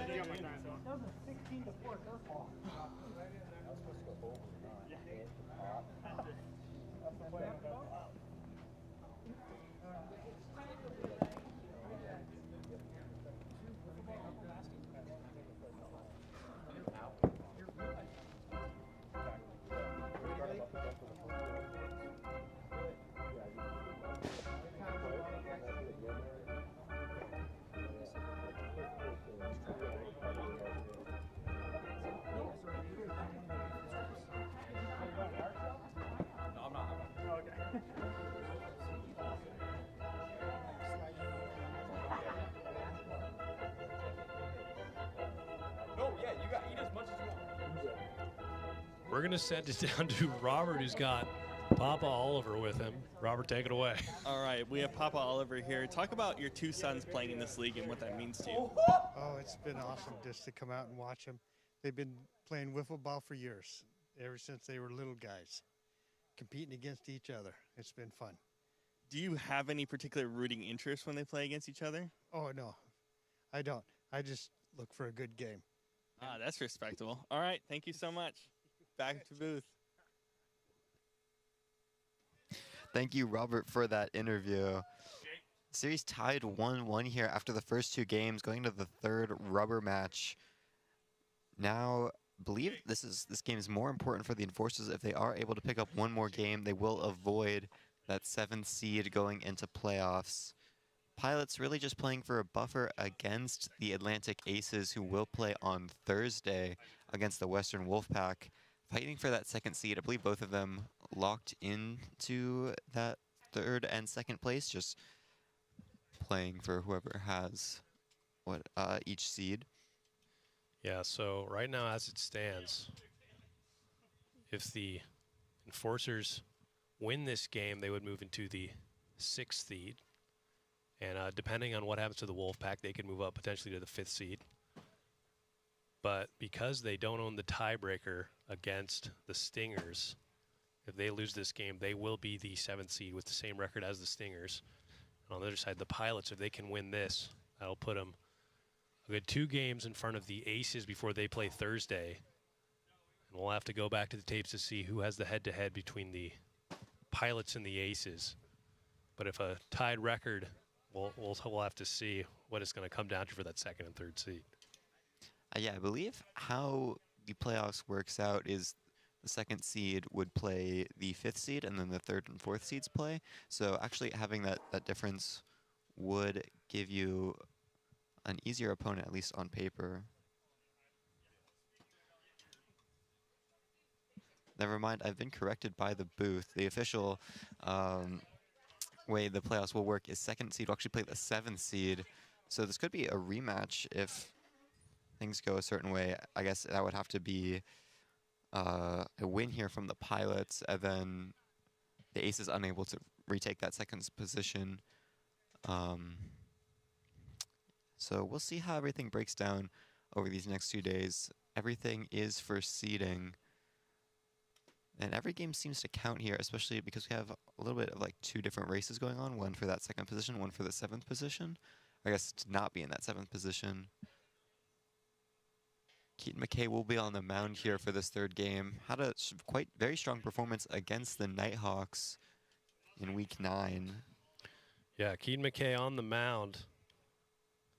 Pitching, he doesn't see much action often. He's got a career 5.68 ERA, but his last start against the Nighthawks. 3 scoreless innings against arguably the best offense in the league. So Keaton McKay can get hot for this Pilots team. That's the only piece that have prevented them from making it to a World Series. It's that Game 2 pitcher.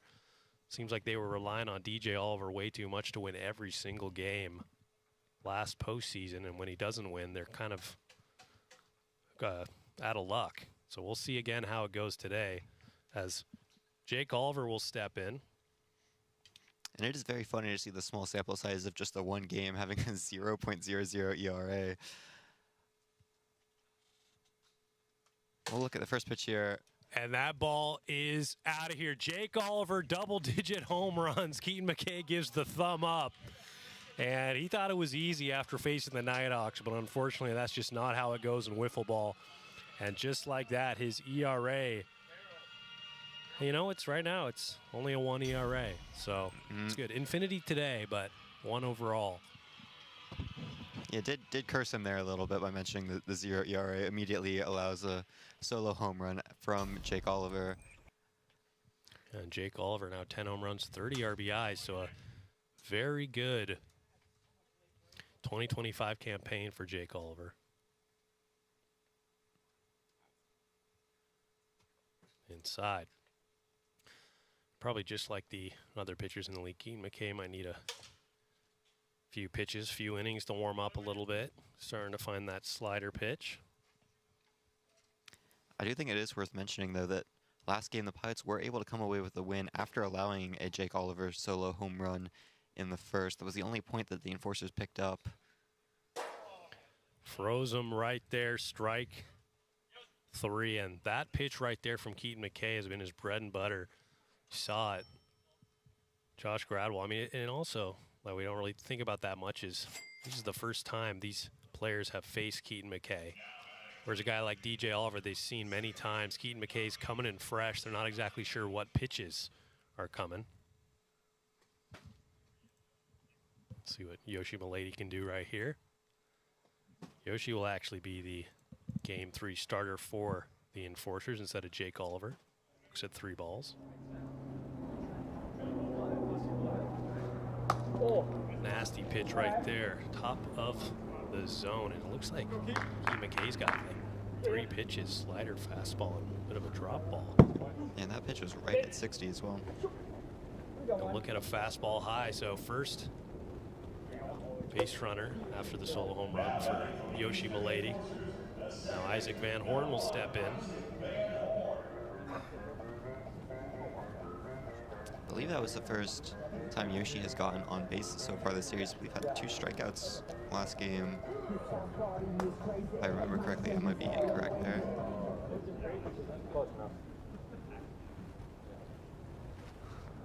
There's that pitch right there, right at 53. Might have taken it from DJ Oliver. Now nails him. Keep an eye on the elbow here from Isaac Van Horn. Is that? Looks like a screwball there. Misses inside.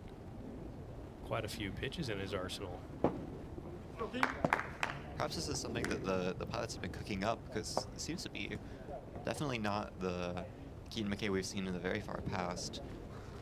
That ball is destroyed. Destroyed the ball right into Jake Oliver's wife out there in Club 65 for a 2-run home run for Isaac Van Horn. I think I need to stop complimenting him, because both times I have literally the next pitch he throws has been a home run. That's how it works up here. You'll learn it soon enough, Neil. Anytime you give props to one player, he gets destroyed on the next pitch.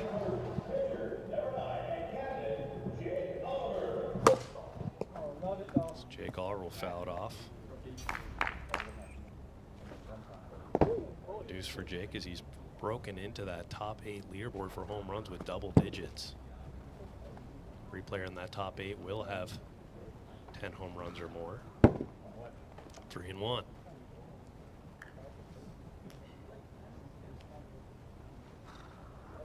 That's high, so Jake Oliver is aboard. 5 pitches. And this is quite a different start. What Keaton McKay is used to. 3, 4. Still only 3 runs coming across. Not completely undoable, especially with Yoshi Milady going to take the mound out there. Not sure what he's has in his back pocket, making his season debut. Yeah, it is an interesting decision to put Yoshi on the mound in a pivotal game and trying to avoid that 7th seed for the Enforcers. Ball's in play over DJ Oliver, knocks it down, throws over to first, and got the out. We'll take a look at the replay, but great pick right there from Mark Campagnaro. It was bang, bang, but I think he might have gotten him by an out, or by a step, and he does. So confirmed out via replay for the 2nd out. And even though they were able to come away with that 2nd game, still makes you question that move, switching Keaton and Mark, putting him over at 3rd. As he's come back to 1st, and DJ now occupies that 3rd spot and is able to get the out. That's a very good play, and arguably more impressive from Mark Campagnaro over at 1st to catch that ball. Yoshi Milady stepping in, walked his first plate appearance. That out will also be reductive though, as Jake Oliver will move over to 3rd as well. Aggressive base running, he is known for as that pitch would go wide at 3-1. Yoshi Milady will get on via a 5-pitch walk. Yeah, anytime Jake Oliver's on at first base, you kind of assume he's going to get to 3rd base one way or another. So Isaac Van Horn steps in after homering in his last at-bat. That's his 4th home run of his rookie year, 270 average. Yeah, might be another player looking to get into that 5 home run club. Yeah, today. The very exclusive 5 home run club. 2-0. And both these rookies for the Enforcers, very solid defense, good home run power. It's a matter of getting a little more balls in play, and who knows how good this Enforcers team can be. Right there. 2-1. Yeah, I'm almost like a little bit surprised that the Enforcers find themselves so low in the standings. I remember thinking that they were looking like one of the stronger teams as Isaac Van Horn would take the walk and load the bases there. Toward the beginning of the season, I believe they maybe had a dip in the middle, but maybe the re-entry of Yoshi Milady has kind of re-energized them. Yeah, it really just comes down to how close all these teams were all year. I look back at 2 series for the Enforcers, one of the series in which Josh Gradwell wasn't here. They got swept by the Stingers and then got swept by the Nighthawks. So that's a 6-game swing. Let's not go 2-0. Yeah, I remember specifically that game where they didn't have Josh Gradwell being extremely brutal. Be fouled down the left sideline by Jake Oliver. Definitely a team that relies on all their pieces. Yeah. Down the middle, 2-2. Yeah, there's always a key guy on every team that really holds them together. Josh Gradwell of the Enforcers, he looks at full count. That ball is going back of the wall, does not get out. 2 runs will come in. And Isaac Van Horn, I don't know what happened over there. I believe he slipped, kept his hand on the base though. Might have been a 3rd run that would be able to come home though. Just thinking about it. Oh boy, that's nice. That'll make a not top list. Jake Oliver almost. It's a grand slam. Instead, he'll settle for a 2-run double. Pete McKay, very quick at work. 1-1. Fouls it off. Perhaps it is slightly better though, or at least puts them in a decent position here for the Enforcers if Josh Gradwell is able to hit a home run here. Would give them, never mind, cursed him again. That's why you don't say that. Strike 3, we head to the bottom of the 1st. Pout's got some work to do.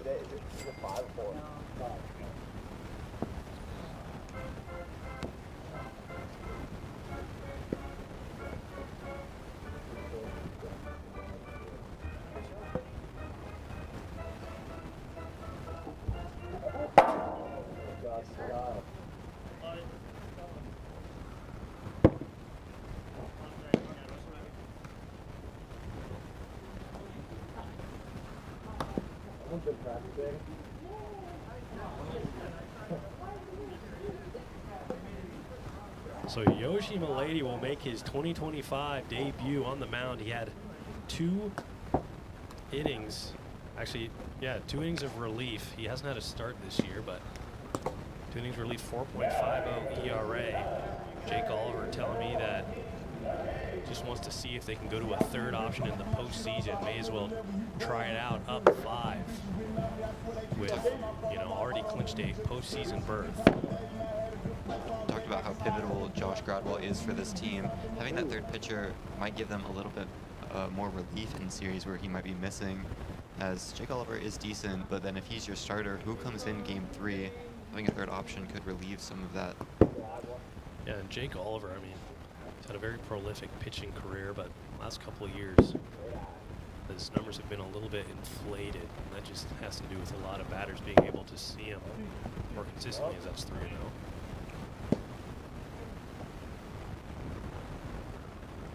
That's a 4-pitch walk, so Mark Campanero will now step in.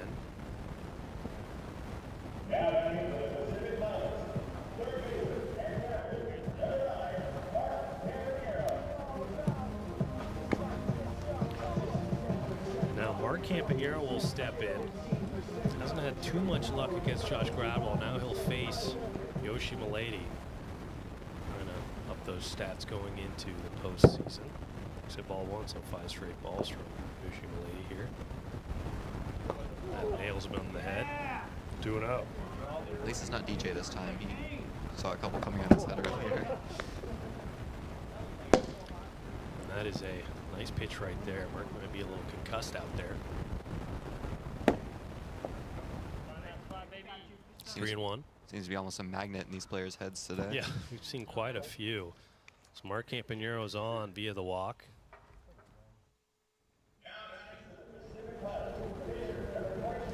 And already a little bit of trouble, and you know, we saw this on Monday.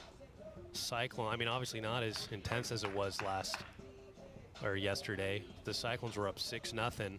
Thought they had the game in the bag. Gave up 7 in the bottom half of the first, and ultimately got swept out of postseason contention as that ball's hit over to Josh Gradwell, knocks it down. Keane McKay's going. He'll tag Mark Campanero, but a run will score.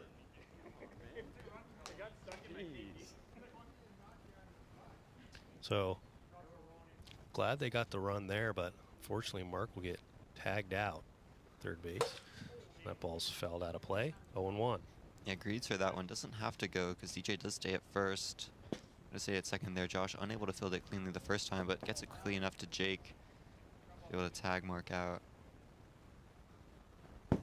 Inside, 2-1.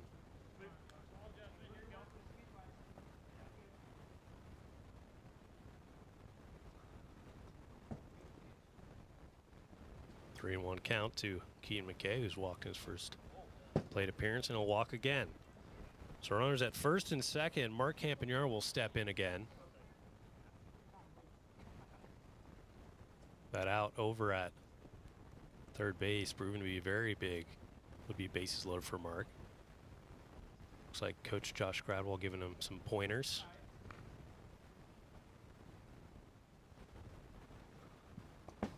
There's a pitch inside, ball 1. 2-0. And Mark Campanero going back, and that's out of here. 3-run home run for Mark Campanero to bring the Pilots within 1 run.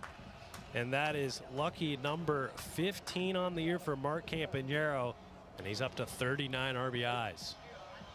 Yeah, we see that ball go wide. Comes over the fence, but kind of close. Isaac Van Horn does go for the jump. Is somewhat close, but unable to get a hand on it. Does go over. Oh, he went over the wall, kind of. It was a nice effort. Good commitment there, but is able to make it home. Collects all 3 runs. Brings this game within 1. Ooh, we are just pelting the heads today. A lot of bad blood between these two teams. Say this is one of the top rivalries in the AWA. Nighthawks Cyclones up there. Got him swinging, helping him out right there for the second out. A little ugly. And Yoshi happy that that happened right there. Keaton McKay will step in, trying to put him away so he doesn't have to face Mark Campanero again. He's got 2 walks here in game number 3. That ball's in the gap. Isaac Van Horn, a little bit of a slip right there, but he gets to it. Nice single there from Keaton McKay. Saying that if there's some butter on the grass. Mark Campanero trying to do what he did in his last at-bat. Give his team the lead. That ball's hit hard under the hand of Josh Gradwall. Keaton McKay thinking about going home. That will be close. And that missed the backstop. It hit the hot tub, so he'll tie up the game.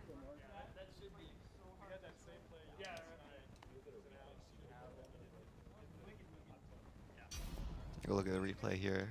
Trying to see where Mark Campanero was on this. You know, get in at third. I believe even if it did hit the backstop there, Keaton might have been saved by just a step.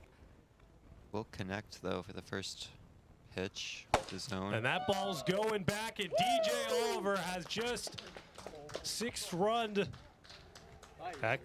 runs. This Eastern Enforcers team, DJ Oliver's having himself a day. We'll be back for the top of the second. Pilots take the lead.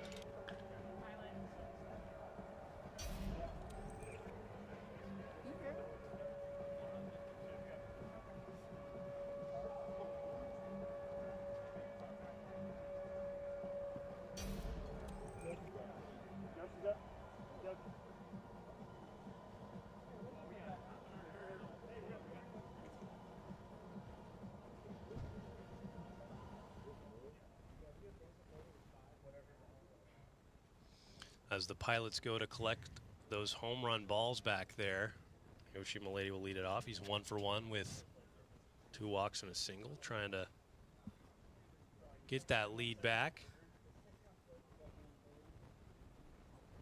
And all things considered, if the Pilots can hang on and win this game, this most likely would be that postseason.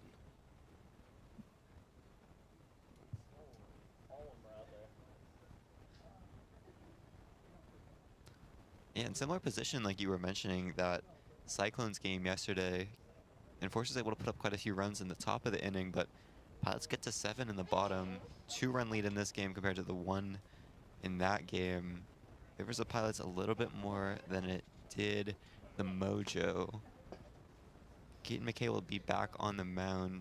Allowed 2 home runs, I believe, last inning to get the Enforcers to 5. Try to clean it up a little bit going into the second. We mentioned earlier Yoshi will be leading it off. 1 for 1. Yoshi Milady stepping in here. First pitch. Fouls it off. Ball drops low, 1-1. That ball's in play. Keaton McKay will throw over to Mark Campanero and get that first out of the inning. A little out in front of that one. Good run there from Keaton getting off the mound. Fields that ball to Mark Campanero. I think really outside of that first game, we haven't seen the impact of missing that third player as much. Pilots able to cover the field a little bit more as that ball was straight to Keaton McKay. And he can't make the play. That was a inherent throw there from Keaton McKay. Decides to not drop the balls in his hand. Just like scored as an error there. Now Jake Oliver will step in. He's got a home run and a double.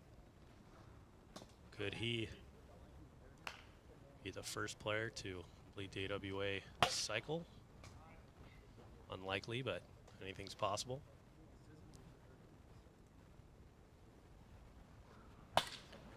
Just fouled out of play. Remains 1-2. I'll do it next time. That ball is just foul over to the Aaron Schofield tree.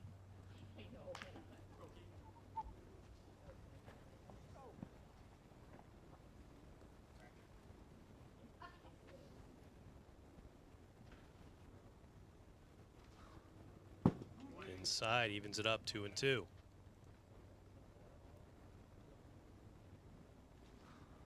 That ball's in play, just foul. Very close. I believe that's 3 foul balls already that save Jake Oliver here at 2-2. That'll hit his arm right there. Full count.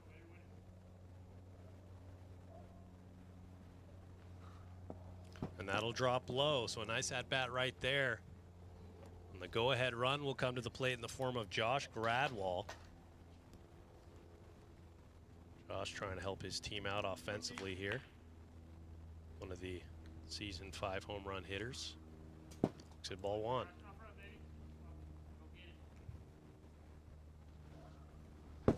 Ball 2. Yoshi Milady waits on deck. Ball 3. DJ Oliver out of eligibility. Mark Campanero could pitch. Most likely will not, though. That ball's a check swing over to Keaton McKay. A little bit of panic there. And everyone is safe. Yeah, questionable fielding there out of Keaton McKay. Does a full 360, looks around to try to find somewhere to throw. Thinks about going to third, but decides to go to Mark and then just overthrows it. Yeah, you don't see that too often. Already 2 errors from Keaton McKay. I mean, he's not in his native habitat over at second base.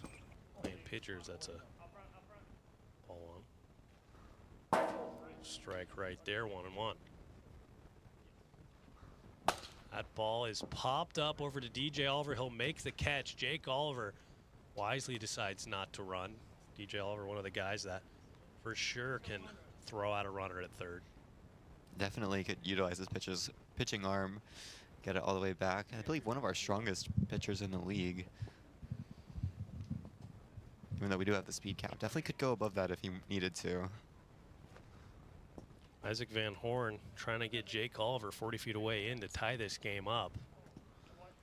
2 balls. Last thing Keaton McKay wants is Jake Oliver to step in again. That ball's in play, and that's a fair ball. We're going to have to take a look at that replay. That was very close. We are going to have to check that out. Jake Oliver eased up at the end. And if that isn't out, right as like I was saying, DJ Oliver definitely has that arm. And called out. He made the play. It passed home plate before Jake Oliver was there. So an insane play right there from DJ Oliver to avoid the tying run. We back for the bottom of the second. 7-6 Pilots lead it.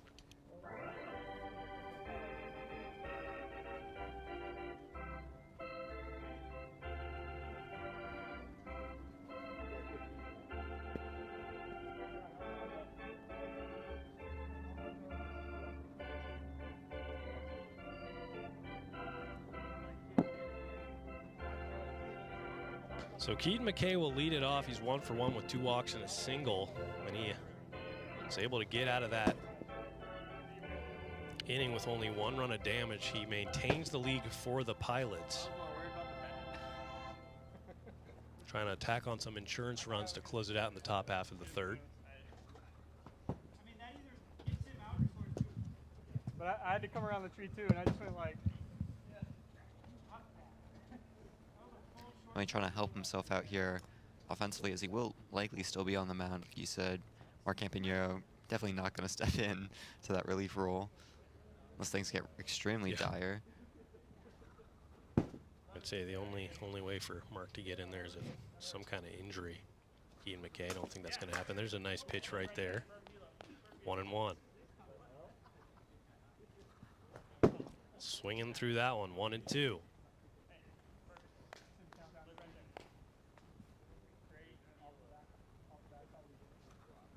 That is a nasty pitch right there for strike 3. And I don't know what that was. Maybe that was a knuckle? Whatever it was very nasty for the first out of the bottom half of the second. And maybe it's just a thing with the Enforcers pitchers that they just don't have good first innings, as Yoshi Milady is able to step in here. Well, you're going to jinx it again. I bet I am. Just seems to be what my voice does today. Does not go. Ball 1. Inside 2-0. Does go there, but it's 61, so it'll no pitch. 2-0 remains the count.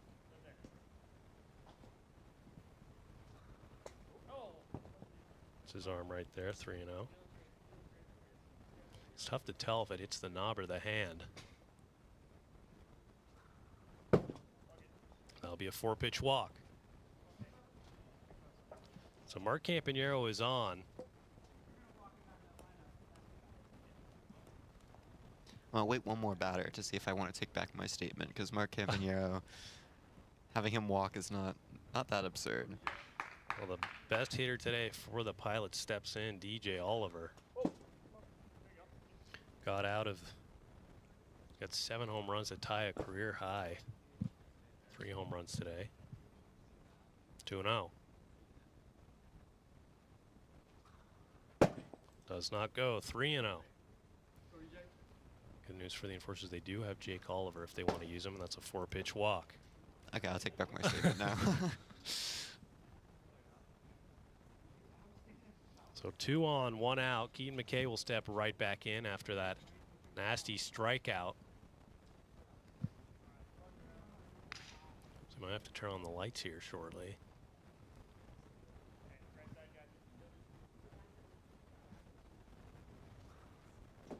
It's outside, ball 1.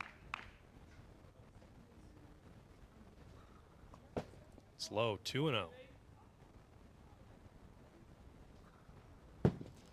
3-0 count. I believe that's at least 7 balls in a row, or maybe 8 if you go all the way back to Mark Campanero. Well, that's another 4-pitch walk. Base is now juice for Mark Campanero. And traditionally, this would be the player that you'd be worried about stepping up to bat with the bases loaded, but DJ Oliver has been on it today with 3 home runs, like you've been saying. Mark Campanero, I believe, 15 on the year.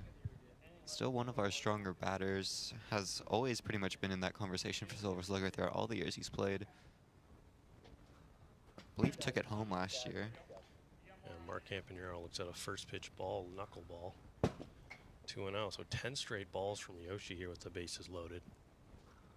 That ball is going back off the back of the wall. 1 run comes in. DJ struck it home. Jake throws it out of play. And 2 runs will score.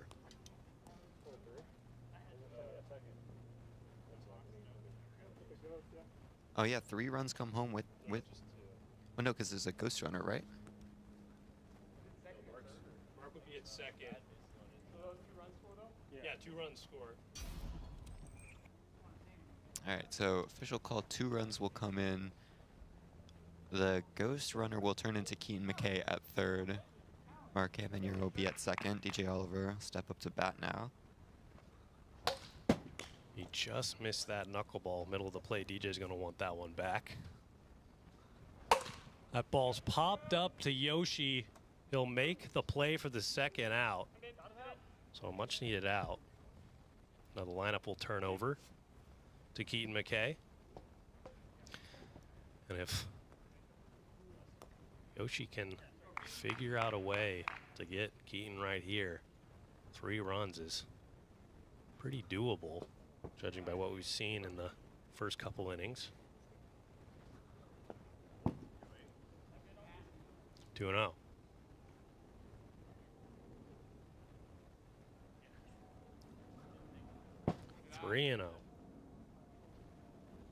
Outside of that one hit, the walking or the ball streak will continue. That's a 4-pitch walk to Keaton McKay. Loads the bases up. Mark Campanero will step in, and how about this? Mark Campanero stepping in. He is also technically at second base, and Keaton McKay is at first and third.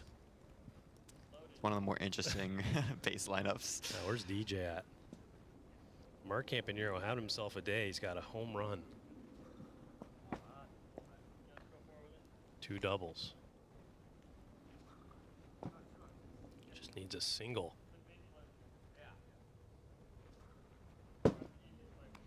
Three and 0.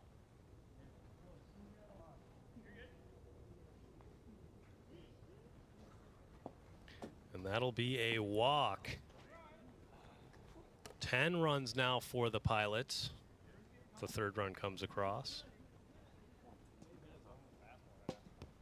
We'll extend the lead to 4 runs at 10 and 6 for the Pilots. Still have an out, or are at 2 outs, so everything is on the line. Yoshi Milady would just need one good series of pitches to be able to bring them to the third. That ball's hit hard into the gap. Mark Campanero coming in. And 2 runs score right there. DJ Oliver.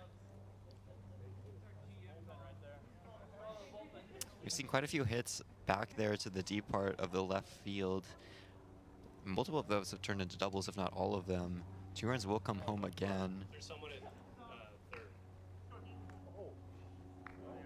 First ball there for Keaton McKay. So 12-6 the score. One more run would end this inning.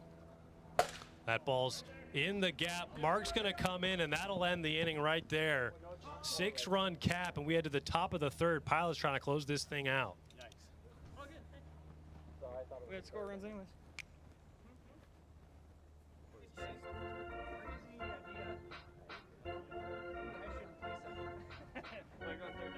Perfect. Shit's hard.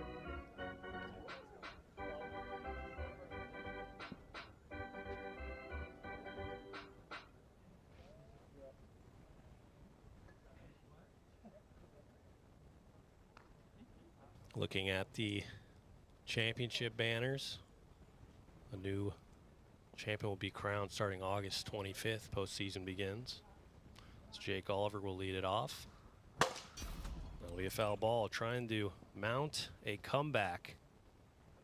Jake Oliver having a similar game to Mark Campanero, a home run and 2 doubles. Fouls that one off, 0-2.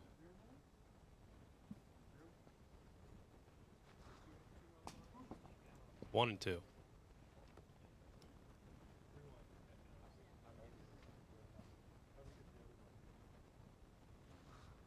That ball's hit past DJ Oliver, and brother Jake is in there with a single.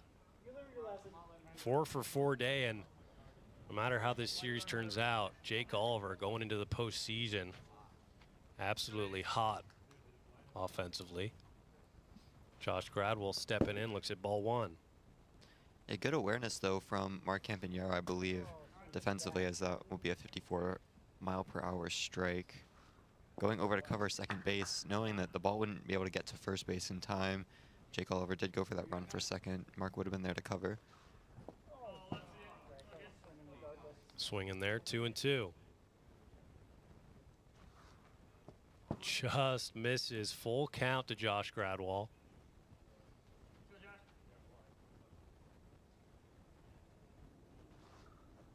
And that's high. So 2 on here in the top of the third. It's not going to be an easy third inning for Keaton McKay, but it's very rare that a pitcher in this league has a easy breezy inning. Yoshi Milady will step in. Be trying to help himself out here after basically allowing 7 runs 2 innings in a row, with only being saved last inning by the run cap. 2-0. That ball's in play over to Mark Campanero. He'll step on first for the out. It's a productive out. A nice start for Keaton McKay and the Pilots here. 2 outs away from closing this thing out and putting themselves in a great position for that second seed. Forcers looking like they most likely will be that 7th and final seed. That's a strike right there, and regardless of the seedings of both these teams, Isaac Van Horn swings at that one. Both of these teams look like they have the depth to make a nice little postseason run, as he does not go there. 1 and 2. Yeah, these would definitely be 2 of the teams I'd be watching out for, especially the Pilots, who I think have been quite strong in recent weeks, going back to their series against the Nighthawks. Even though they have kind of been famous for not making World Series, it could be their year, at least to make it. Yeah. They're definitely putting themselves swings. That's a walk right there for Isaac Van Horn. It's a walk. So base is juiced for Jake Oliver. Jake Oliver having himself a day. And I believe we've seen these performances, at least the one today, without Alex Ballard, who has been quite a consistent hitter and their third game pitcher in certain circumstances. Could add a little bit more depth to this team come postseason. Count will go to 1-1, yeah.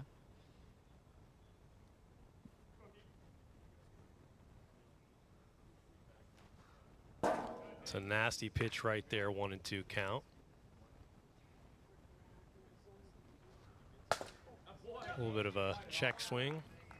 Wiffle on the sideline catches it. Ball's been finding her today. It's in Club 65 to catch a home run ball. Got him swinging right there. Strike 3, and the on base in a row streak for Jake Oliver ends right there, but he got on 5 times before that.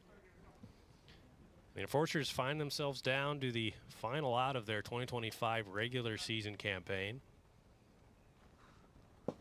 Just low, Josh Gradwell. Swings there, 1-1. This is an interesting matchup to watch because pending the ball's fouled off there, the Aces Wolfpack series. This would be one of our first round matchups come playoffs, 2nd and 7th seeds. We'll hold 2-2. Was close. The ump on first base is a little distracted. Hit him there. Full count.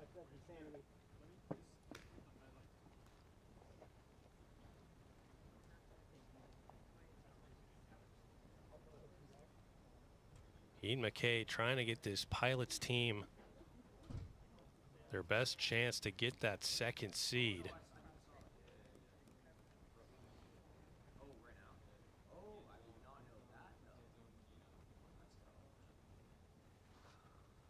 And that's high, so 1 run will come in.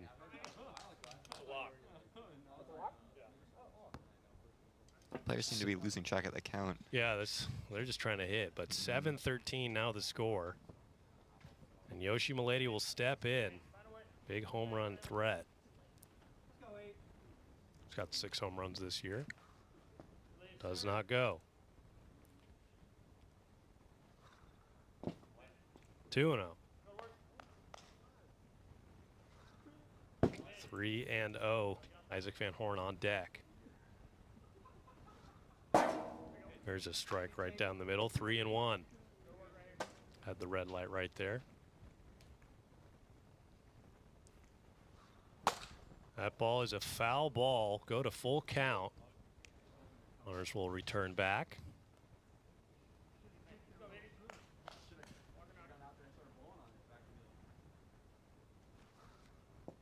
And that's low again. So another run will come in. 8-13 now. Enforcers slowly chipping away.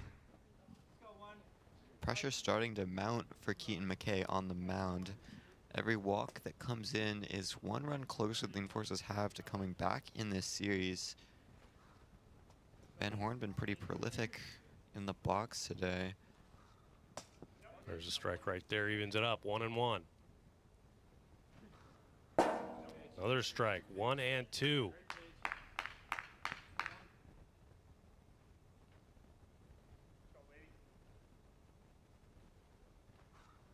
Got him swinging strike 3. And with that, the Pilots take the final matchup of their 2025 regular season, 2-1. Enforcers make the playoffs, but they will be the 7th seed. Time will tell for this Pilots team. We'll find out on Thursday where they stand. That'll be it here from Edmonds, Washington. Remember, everyone, dingers or nothing. We'll see you Thursday for the final game of the 2025 regular season.